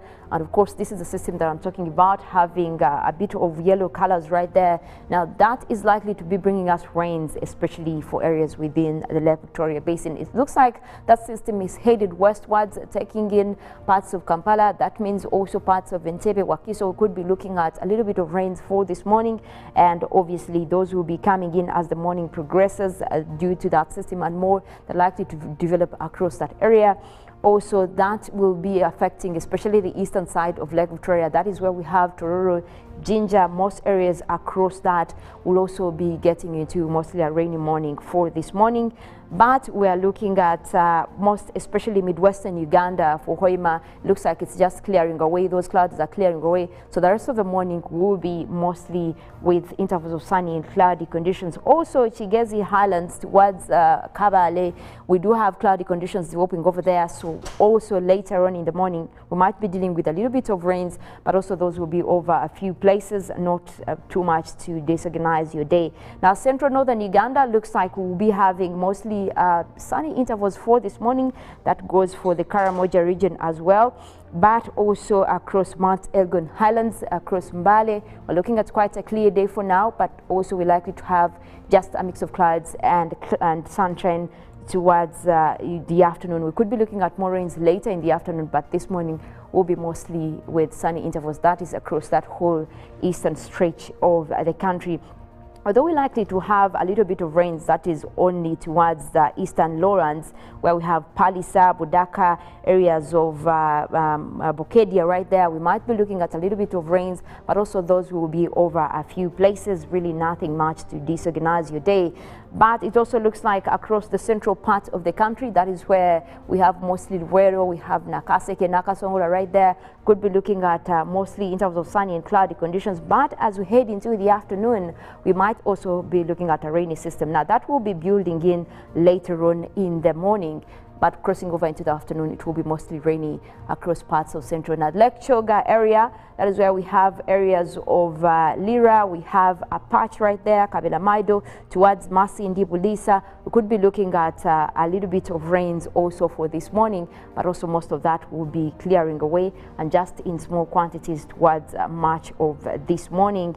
But again, you look into the fact that most of these areas towards western Uganda usually get rains from the influence of the Congo air mass. But when that is not there, usually those rains tend to reduce, especially across the western stretch, which is why we're seeing quite a reduction in wet weather activities, especially for that area for now. But we do expect most of those systems to develop further as the morning progresses, and as we head into the afternoon, we could be looking at more of those wet weather conditions. Also, in terms of temperatures, we're looking at minimal temperatures for today. Kampala and the rest of the Central Lake Victoria Basin starting off with highs of 24. That is for this morning, but we also look at mostly Central also being at 25 degrees and also 26 for much of the country. You look at areas like Hoima, Midwestern, also within the upper 20s, and it looks like where we're starting off quite warm is actually across Kasese, where we have highs of 27, and we could be looking at quite a cool day for Kabale Highlands, also starting off with this morning at 20 degrees centigrade. That is cool weather if you're not used to it. At least if you've been living around Kabale Highlands, you know that this is quite normal for this time of the year. Otherwise, we could be looking at more of the warm weather coming through later in the afternoon, especially across the eastern stretch of the country and most areas within northern Uganda. Well, that is it in terms of weather updates for this morning, but do look out for Good Morning Uganda agenda that will be coming in right after this. Later than that, we'll also be taking you through sports highlights. Ruben Mpima Chibilango is around to give us more of that. Later than that, we'll also be going for Good Morning Uganda Extra. My name is Mollen, Kenyena. I want to wish you a very lovely morning and a good week ahead.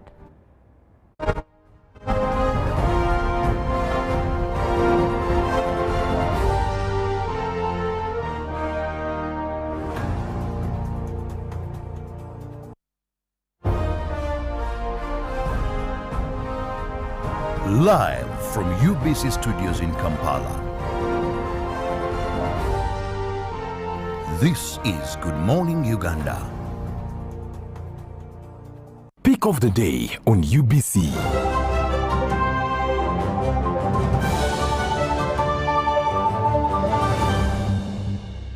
Was brought to you by Simply make a small deposit of 99k and pay the balance mpola. You can pay in daily, weekly or even monthly installments while you enjoy your new phone. So what are you doing today? Visit any MTN shop near you and get the MTN cupboard. That's super easy.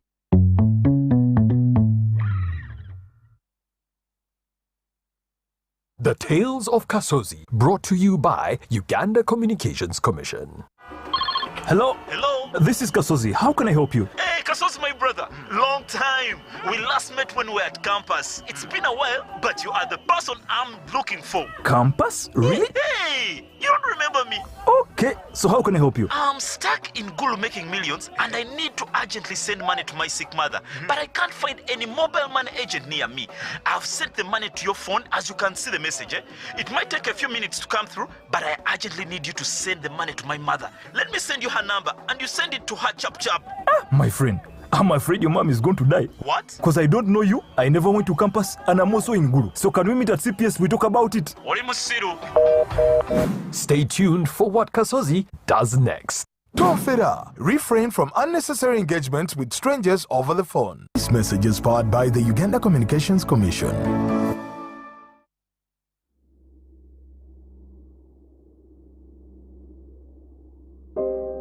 I remember the lockdown, when the streets were empty and our lives disrupted, when businesses closed and our livelihoods hung in the balance. Hospitals were full.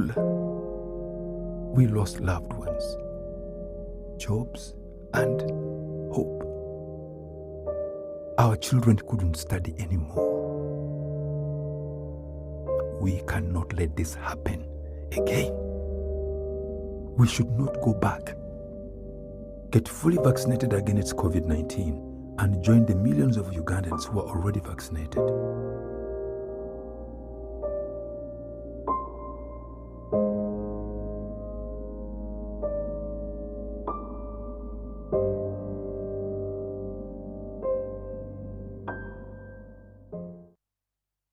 When you talk about our motherland Uganda, the Pearl of Africa, you cannot fail to smile because of the smile that fills the faces of the citizens. Our nice good weather and nature that sustains us all, that enables us all to continue each in their own way because we are all different even according to each individual's work. But what joins us to become one person is the sweetness from the flavored drink Alleluia Jingati drink and Alleluia Tamarind drink. The flavor that quenches your thirst while at the same time treating and healing your body because it is 100% natural. Enjoy the drink that has got the tamarind juice in it. Made by Alleluia Reflexology, Healthy Solutions and Nutritional Research Center Limited. Get yourself a bottle of Alleluia from all shops around.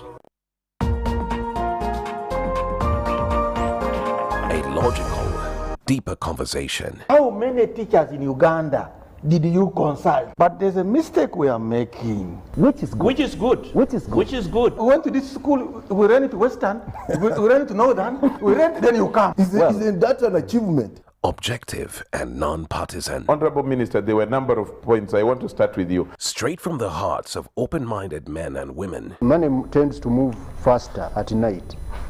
So when people are not counting, don't take it for granted. Candid and authentic. Because Uganda is not Thailand. That's not correct, and we should stop that kind of mentality. So what I'm saying that's is a trick question. Don't answer. I'm not getting into that. I'm not getting into that.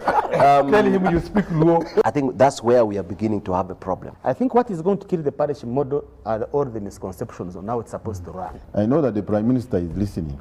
Behind the headlines. Charles, let us agree. We liberalized the economy. We are several nations put it together. Why don't you appreciate that? What if it fails? I'm happy and he's a good lawyer because Amin is not in power. The Parish Development Committee is functional. It is there. That there is a parish chief, that the beneficiaries do exist. So we look at expenditure. We don't look at revenue. And that is the challenge we are giving them from Minister of Finance. Your fountain of new knowledge, flowing into the mass body of knowledge. First get the knowledge of Bukedia, how they want to be modernized. Every Wednesday, 10 p.m. on your public broadcaster. You return money to the treasury, which is meant for the people. UBC, inspiring Uganda.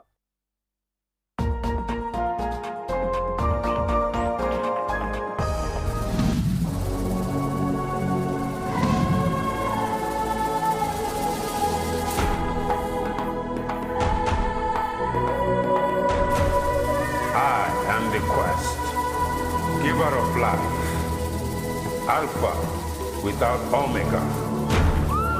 I am Africa.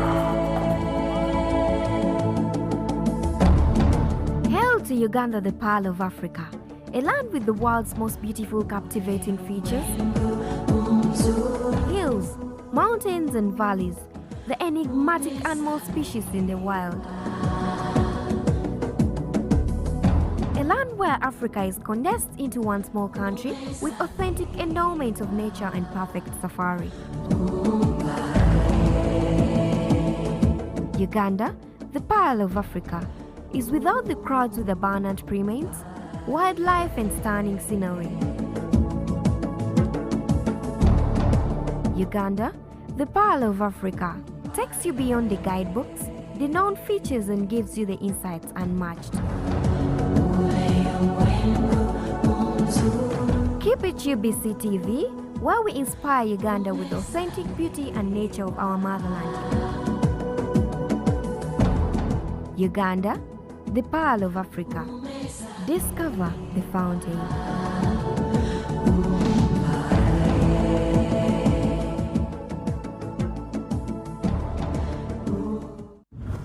We bring you a fresh, well-researched program to help you identify opportunities for investment, job creation, growing your entrepreneurial skills, wealth creation, and social transformation. We have a product that is ready for schools, supermarkets. Create wealth, transform livelihoods. Every week, we showcase opportunities for creating new products and services. I now harvest a lot of cocoa. When I harvest it, I sell. After selling, I put money in my project. I have 2 projects. 1 is for construction of my house, 2 is for educating my children. Excellence in innovation, the passion and drive to succeed, and the right mindset to grow your business. Create wealth, transform livelihoods. Brought to you by Operation Wealth Creation.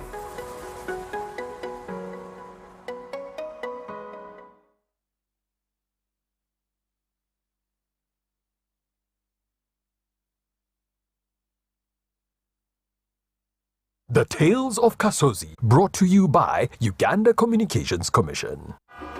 Hello? Hello? This is Kasozi. How can I help you? Hey, Kasozi, my brother. Long time. We last met when we were at campus. It's been a while, but you are the person I'm looking for. Campus? Really? Hey, you don't remember me?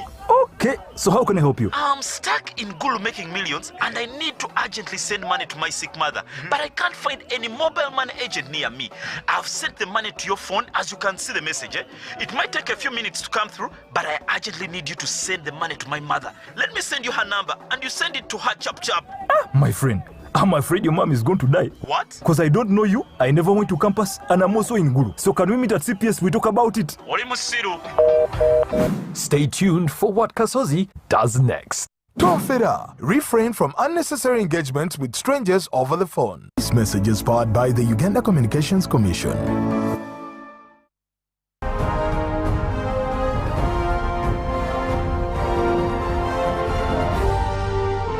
This is Good Morning Uganda.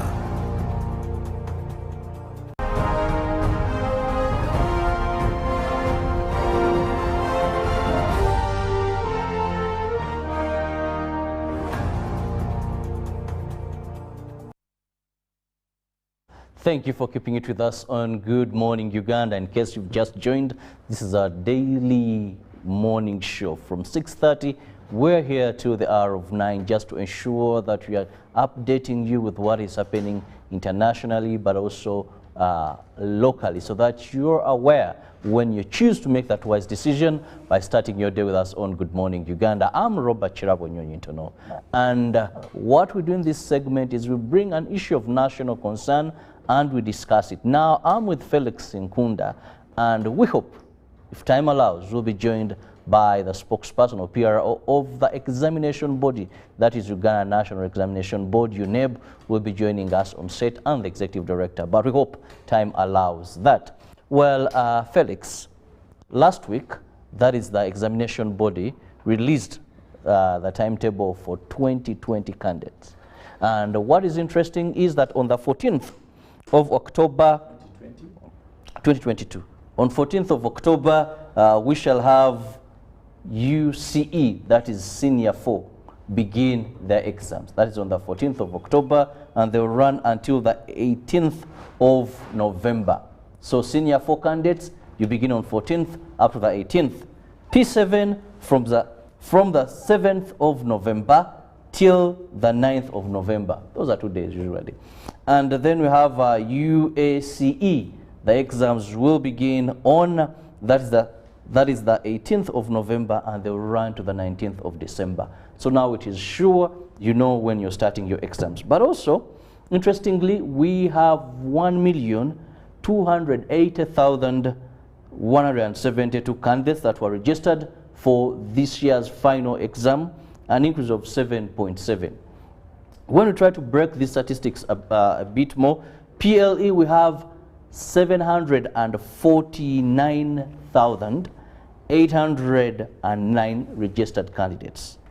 UCE we have 333,672 candidates, whereas for UACE you have 98,392. Now, I want us to begin with the numbers, Felix. You see that the numbers keep on rolling as you continue. P7, that is PLE, you have a huge number. Senior 4, the number reduces. Senior 6, it tremendously reduces the number of candidates. Let's begin at that. Well, You know, being the mother body in terms of examination, or what you want to call evaluation, again also in English, it leaves you with a big task of actually sieving. Now, every level has its own dynamics, and that informs the numbers that fall at every level. First and foremost, Robert, what is education in the context of Africa, and later on context of third world countries in particular, if you want to cause a discourse in Uganda? Education is perceived in third world countries as an approach against informal way of life, 1. 2, an approach against poverty. But third, a routine of life. So, for us to understand why these numbers dwindle continuously, you should be able to understand that these three aspects, how are they answered and at what stage are they answered? When you talk about the issue of moving from informal to a formal way of life, what informs what is formal? When is someone said to be formal vis-a-vis being informal? Now that would mean some societies or particular areas in the country will define formal for someone who can speak English. You understand? And some people will tell you tukikasita omwana ayiga oluki okubala n'oluzungu kusoma n'okuwandiika. Now that will inform a particular reason why people stop at some level. When you come to the issue of getting far from issues of closer to changing livelihoods, poverty and what, it will also inform you how far they can go. Now that's the people who want to struggle and probably get professional and what, and all these things. So for us to have the right discussion, we must understand majorly what are we looking at and what is society perceiving in particular in terms of. So let us have this discussion, and as examiners, do they understand these things? The reasons why people go to school, why some people stop at P7, others stop at S4, and others will go up to S6, later on probably university. All these must be addressed, particularly and singularly. Okay, very interesting there, and like I earlier told you that we'll be having the PRO of the examination body, Madam Jennifer Kaule. Allow us to take a short break and she'll be joining us on set.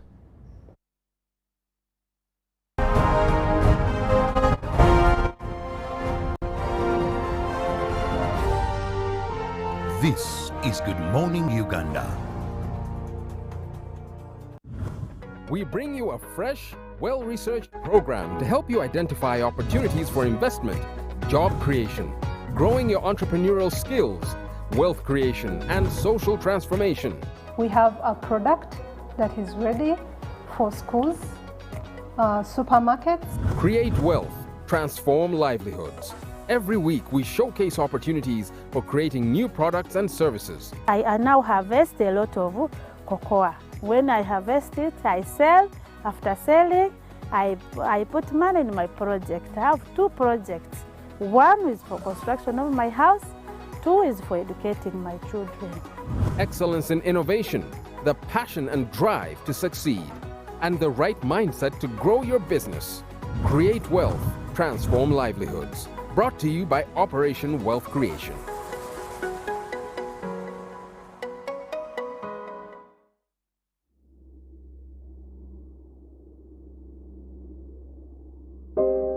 I remember the lockdown, when the streets were empty and our lives disrupted, when businesses closed and our livelihoods hung in the balance. Hospitals were full. We lost loved ones, jobs, and hope. Our children couldn't study anymore. We cannot let this happen again.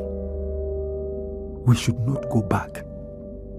Get fully vaccinated against COVID-19 and join the millions of Ugandans who are already vaccinated.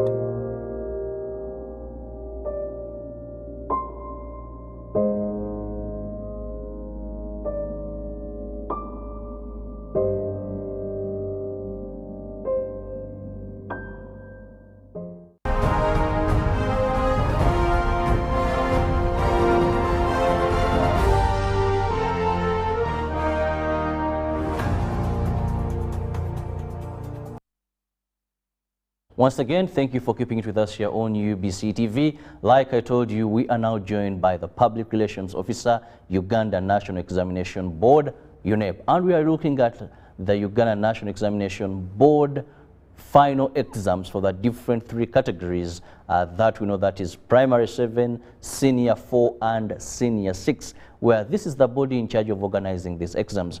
Now, Madam Jennifer, to begin with, first, you're most welcome to the show. Thank you, thank you. It's a pleasure being here. Good morning, viewers. Well, let's go and look at how prepared you are this year.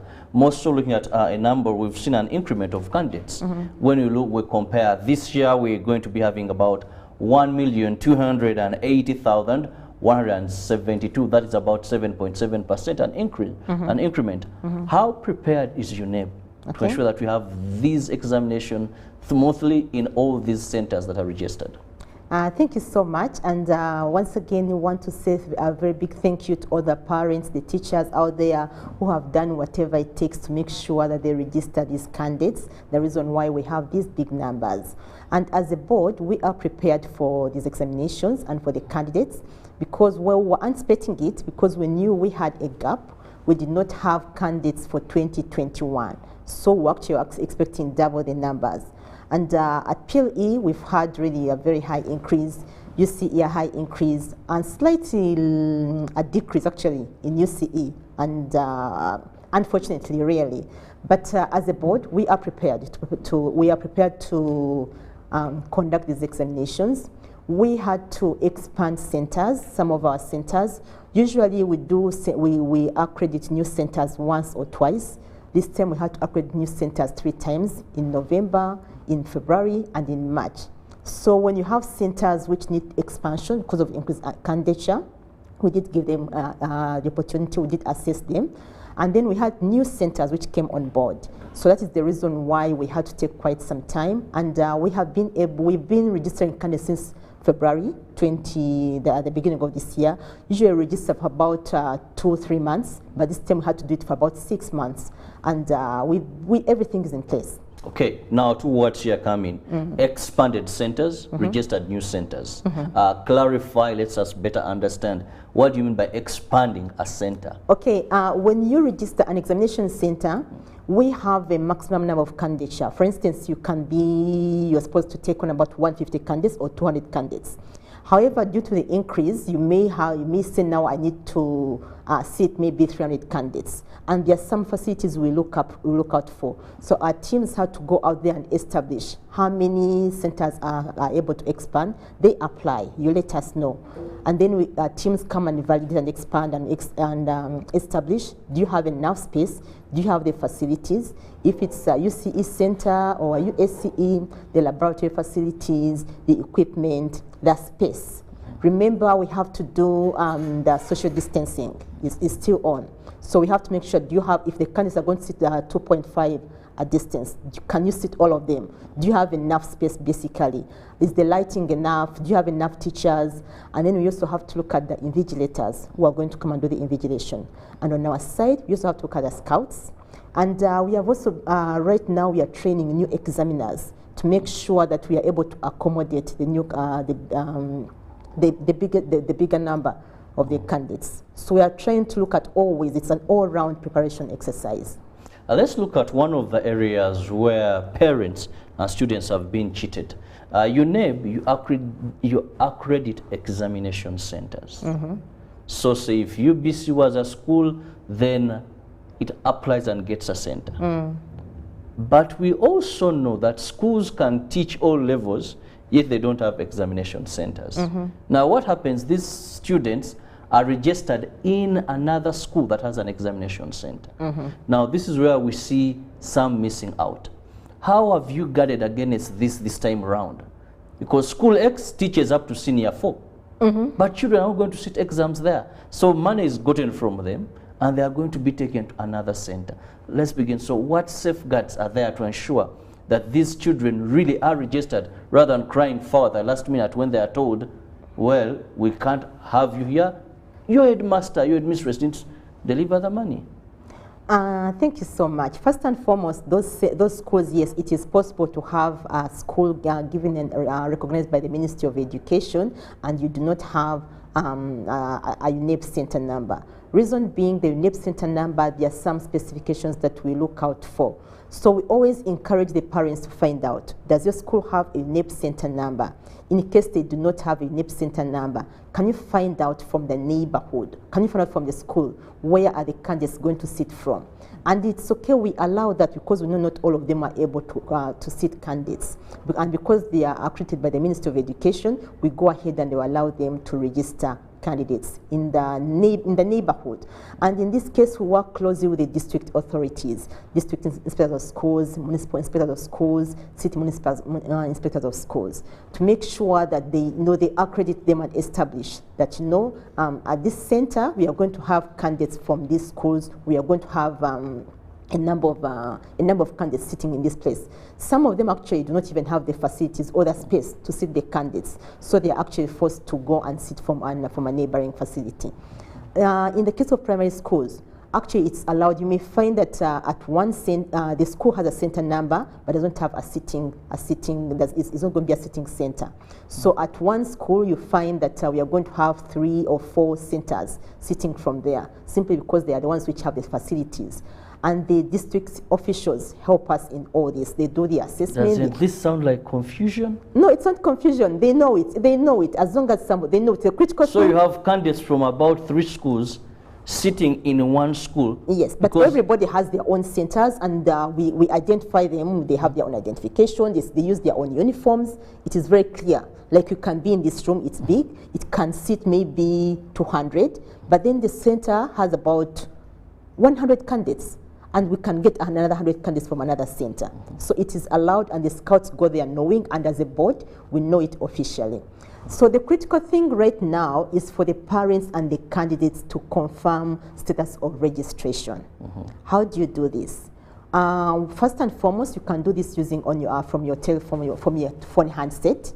You go to where you send a short message, SMS, and then get to know the index number of the candidate, the full index number of the candidate. So you're going to write reg, that is short of registration, REG, leave space, send them, put the full index number of the candidate, then send to 6600.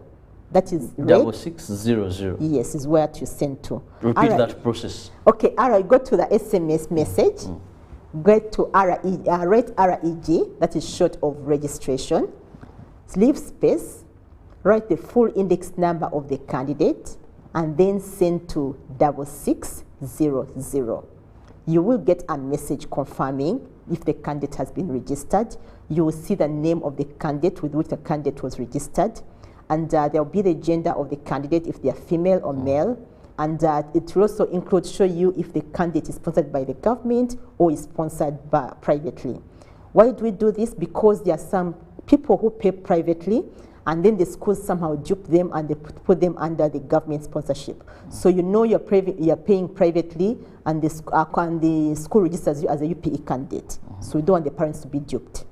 However, additionally, we have asked schools, they're actually directed the schools to register, to display the candidates registers at the school notes boards. This is more detailed. Here you're going to find the date of birth, and then you're going to find, like in the case of the UCE or UCE candidates, you find the subjects registered for, that is both UCE and USCE, which subjects have you registered for, the codes.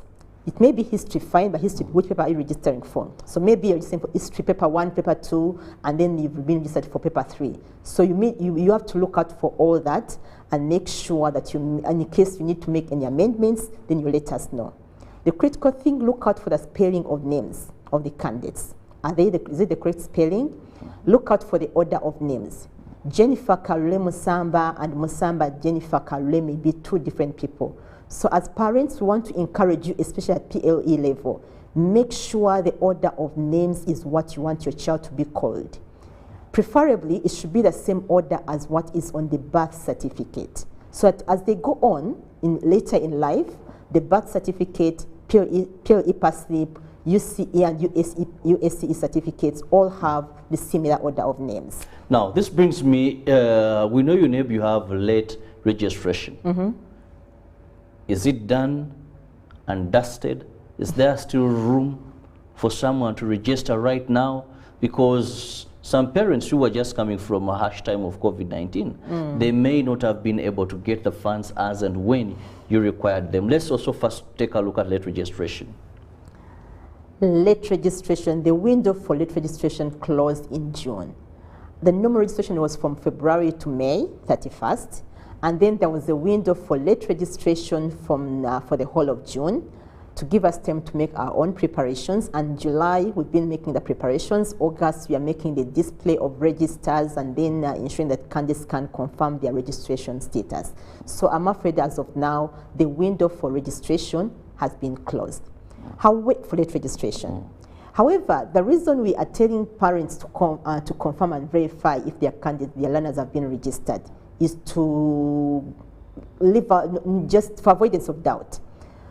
If somebody paid, let's say in May, and we've gotten those cases, for some reason, index number 21, the center has 41 candidates, and they skipped index number 21 somehow. So they verify and they establish 21 was not registered, and they come and tell us we definitely have to register that one. And then once you have an index number and then you find you are not registered, it means there is a problem, because otherwise you would not have an index number. And we've had those cases where they tell you once you have an index number and somehow you punch in and it will show not registered. That shows there's a problem. Yesterday I had a team of many parents from a primary school in Kampala, and we're just trying and all of them are not registered. I'm like, what is the problem? That shows there's a problem somewhere. Either it's a technical problem or a hitch or something. Of course, they pay their monies in time and they were issued index numbers, but for some reason, they're not captured in the system. So those are the corrections we are going to make. And once you see that kind of thing, kindly inform the school.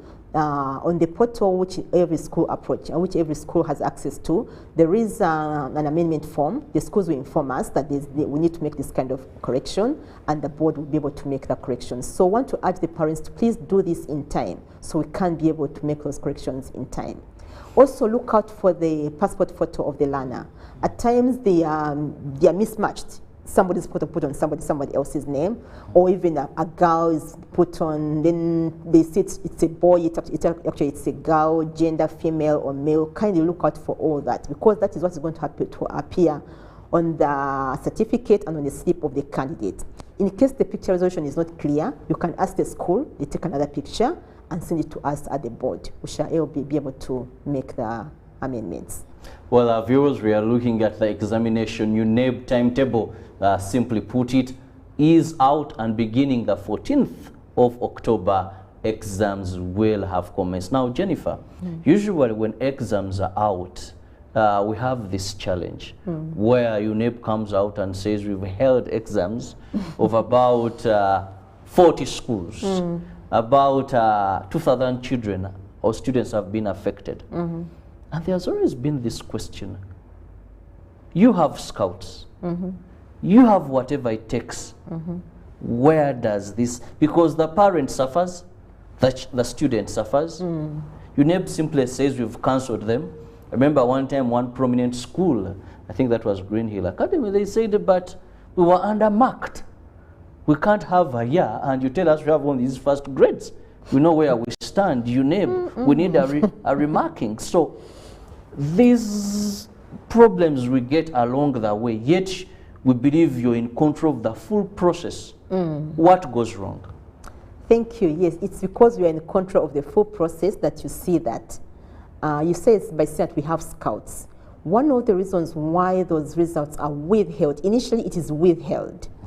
And when your results are withheld, it means you're going to be given an opportunity to appear before a tribunal, and then you justify or you are asked to maybe we think that means that there was a report by a scout a report by a whistleblower indicating that there was malpractice. And that is why we withhold the results. We do, of course, all the checking, all the due diligence and establish and say, here there's room for, there's doubt or something like that.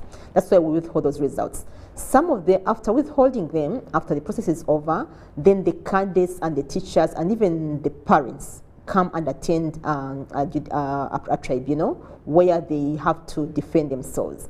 At times, some of them actually turns out that they're actually innocent. They did not indulge in malpractice. For some of them, it's really, I mean, it's amazing. I mean, it's clearly they were involved in malpractice. What kind of malpractice do we have? There are many types of malpractice. We have what we call external assistance. This is one of the, right now, the most rampant one, external assistance. External. Yes. This happens usually when after the paper has been delivered, and a teacher or somebody, maybe they may or may not connive with the scout, they may go and photocopy, and then they begin putting answers on the pieces of paper, and they give the candidates in the middle of the examination. Now, what happens usually, especially with the primary candidates, I want to urge teachers, please don't do this, because you'll certainly be caught, and you are destroying a destiny of a child. You have your certificate, and this child is going to be destroyed completely, because it's so easy to understand and catch them. At one time, I think the other year, 2019, we had a center whereby, for some reason, whoever was writing the answers mismatched them. Wrote the answer for number 1 to number 2, number 2 to number 3, that kind of thing. So they can, I know you bring in the answers, let's say 30 minutes before the end of the examination, and the poor kids canceled their right answers and they put the wrong answers. So I remember one of the questions was, I think one of the answer was supposed to be Nile Hamites or something like that. Next answer, they've been asked about one of the identifications in Uganda, and they put passport. Another answer, I think, so where they supposed to be Nile Hamites, they all cancel and they put passport. Next, they put Nile Hamites, and the answers go on being interchanged like that. I mean, that's clearly glaring, malpractice. So when you cheat for such, it was very easy to detect. It was very easy to detect. It's like copying and you copy the name as well. That kind of thing. So some of them already, these children, once they've gone through effective teaching and learning, they're able to do this examination, because UNEP examinations are not coming from nowhere. It's from the syllabus, what they've been doing, and they've been doing examinations all their school lives. So once the kids have been taken through properly, once they've been prepared well, they can be able to do the examinations on their own. They may get low marks, but they'll still get some marks, and they'll get their certificates. So that's one of the reasons why we withhold those results. So there's external assistance. Then there's impersonation, whereby you find that Jennifer will go and come in and sit in and do for another kid. We get them, say, senior 1, senior 2 candidates, students who are being hired to come and sit for some staff, for some P7 candidates, or even at S4 level. That is impersonation. It's also usually very rampant. So how does one enter the room when you have a picture? Remember, when I was doing P7, it is you, they look at you. So how does a person who is not a Kirabo enter and then sit? That is why we're trying to do all this and make sure we minimize all that. Now we have these albums, they're being displayed. Our scouts are going to go with the albums. That's what we're trying to do, to try and use technology to make sure we minimize all that. And then the other type of examination is the copying from each other.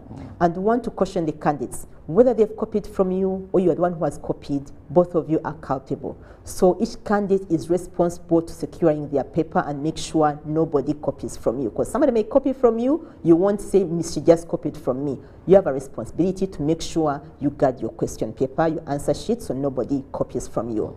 What is, and what we try to guard against critically is the leakage. This is where, let's say, the paper is mathematics coming out tomorrow, and by today, it's all over social media. We guard against that jealously. If you want to touch Mr. Dongo's apple, the apple of his eye, do that. And this no longer happens. We guard against Where that we hear jealousy. this is not the paper. This is not the paper or whatever. Because the paper you expected from your neighbor, the other is something else has come out. Oh my God, that kind of thing. And that catastrophe can no longer happen. We put in place measures to make sure that we do not have any leakage. We have strong security measures. We work with the security team from our own factory up to the point of disbursing the paper to the schools. We put in place strong security measures. The government has been very gracious to us. We have our own containers which are guarded tightly, and we make sure that the security of examinations is primary. It's very key to us, and that is why even our theme this year is integrity and security of examinations, the health and safety of learners. We are trying to see the key components: integrity, security of examinations, as well as the health and safety of learners, as well as those who are conducting examinations. Well, very interesting. Just to remind you, we are looking at the examination timetable. That is the UNEB timetable that was released just last week. And just remind you, beginning on the 14th, Senior 4 will be beginning their exams, and that will run till the 18th of November. Then P7, that will begin on the 7th of November till the 9th of November. And Senior 6, that is 16th of November till the 9th of December. This is when they will begin their exams. Now I'm having the bureau of that is UNEB, Madam Jennifer Karule Musamba, with whom we are discussing more regarding exams. Now another interesting issue has come out, the difference between rural and urban, where it is believed, of course I don't work with UNEB, but to hear this, that UNEB in your markings, you consider rural settings vis-a-vis urban settings, and we are seeing some parents now telling you that it would have been wise in case you didn't do it. A child has said in Kampala, have that child registered in a rural setting, because when UNEB begins marking, they'll be a bit lenient to this person in the rural setting, because obviously you look at the teaching there, the teaching here, the facilities and all that. How true is this? That is a very, very unfortunate myth. And one of the reasons we came up with what you call the randomized numbers. We now have random numbers. Examiners, before we used to have problems where examiners are going to mark, if you're an examiner, UNEB examiner, please go, these are my students and this school or something like that. But now what we do is that for each paper, for each center, we have a random number. Let's say you're doing mathematics at UBC in the morning. You're going to have a random number which is generated just for that paper this morning. Afternoon is English. There's going to be a random number for English in the afternoon for UBC primary school. Why do we do this? To make it anonymous, that nobody is going to know, even whoever is marking, the examiners will not know random numbers. 002 mathematics was for UBC primary school or something to that effect. We are trying to make it as anonymous as possible to make sure we minimize all those myths, those fears. And I want to assure the parents and the teachers and the candidates out there, we do not really we do not favor in the rural schools, so to put it. Everybody is marked accordingly. And why? We envisage to be a recognized center of globally competitive assessment and certification. And when we conduct our examinations, we do it in a free and fair way. We make sure that we consider all the considerations, the SN, the special needs education learners, the rural. We do not give any special treatment to anybody, but we make sure that we do it in a free and fair way, equitable assessment for all the learners. Equal and equitable assessment for all the learners. And that's why we're doing the random numbers, to make sure it's anonymous and the examiners will not know whoever they are marking, where they are from. We're still looking at this timetable, and I know now students, they have begun the countdown. No, you wake up, how many days remaining? I know. You begin months until you get to the D-Day of these exams. But let's look at the issue of these examiners and scouts. One of the things whenever we talk about these countrywide national examinations is integrity. At one time we were told that some schools, the people that set these exams, teach in these schools. So yes, someone is able to know, we've set this, so this year they must examine this. how safe is this paper? Away from Bushasi, away from external factors. They believe that most of these problems are in-house at your base.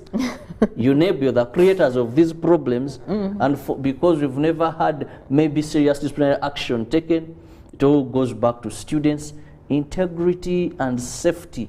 So no, for us, we are the ones, some schools even brag. For us, we hire examiners. Examiners are the ones that teach. So when you give us your student, you're sure they're in safe hands. After if I'm setting the exam under my teacher, so how safe is this?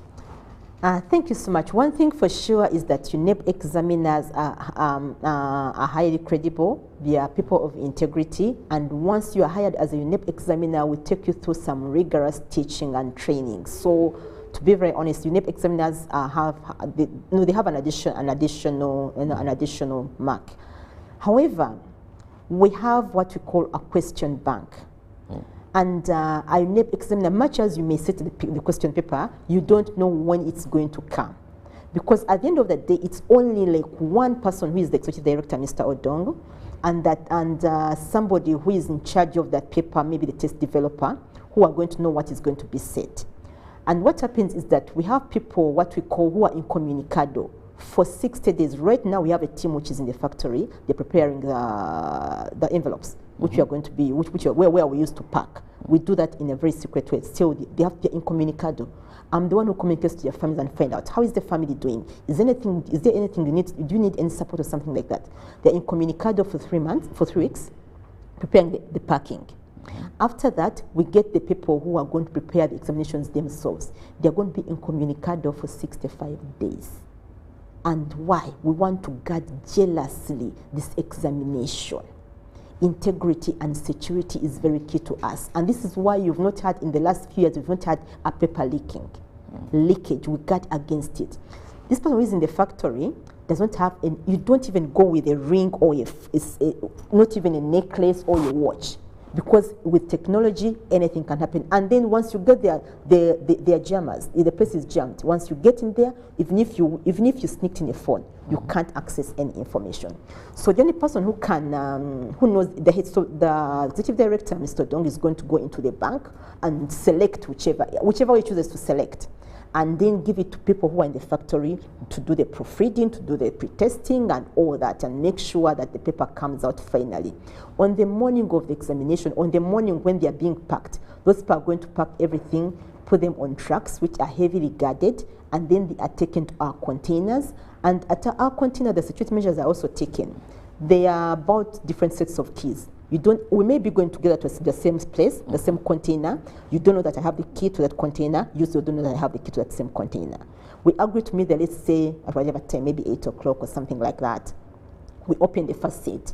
Another team comes with a second set of their keys for the inside suitcase or something like that. And I mean, the security is really tight, so the leakage is not likely to happen. The examiners finally do the setting, because we have to use teachers to do the setting, inevitably. However, you do not know what is likely to come. It's only Mr. Odong and the test developer who is going to be in the factory who will know what's going to come in that same paper. So fine, you, as a teacher broadly, you use your knowledge and you teach your children, but you will not really be able to predict and know this is the question which is going to come.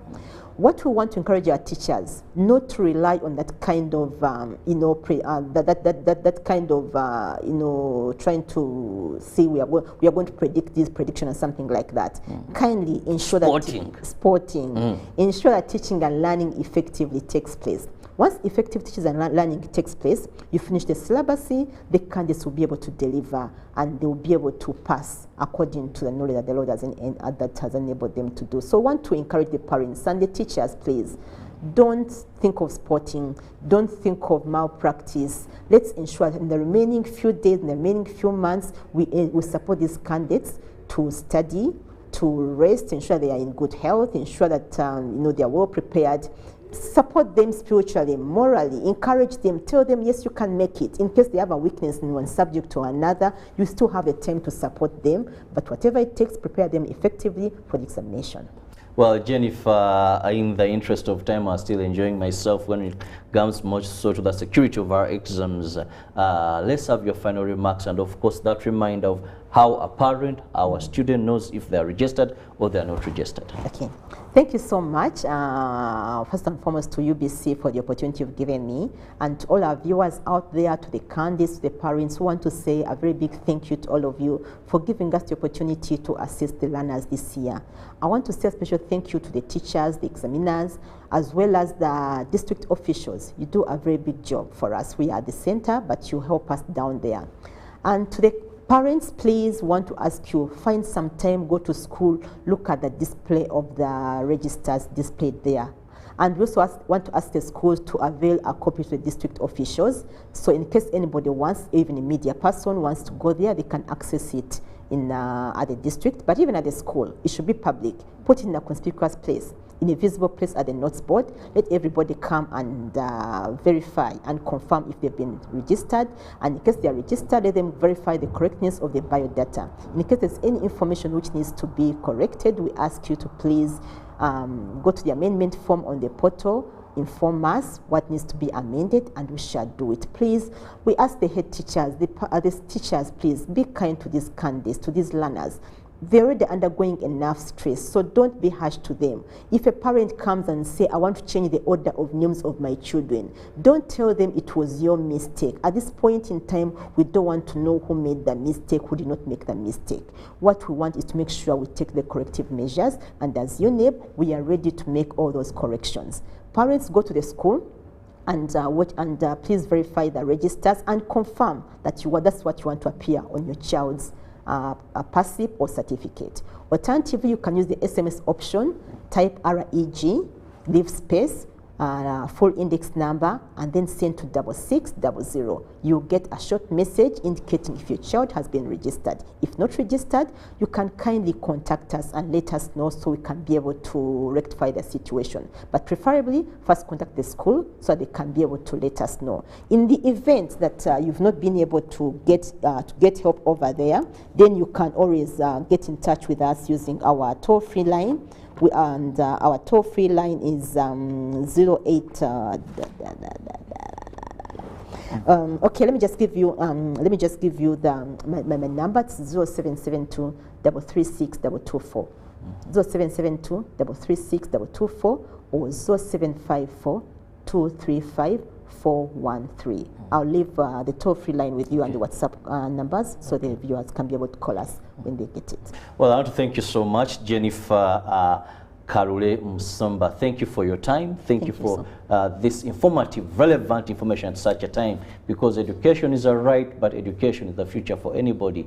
And these three levels on the education system of our calendar matter a lot. 14th exams will commence. We just want to say, parents, please ensure you do not cry far after that your child was not registered. Check these details very well. We wish all the candidates to pass with flying colors. Ruben is here ready to give us sports updates. God bless you.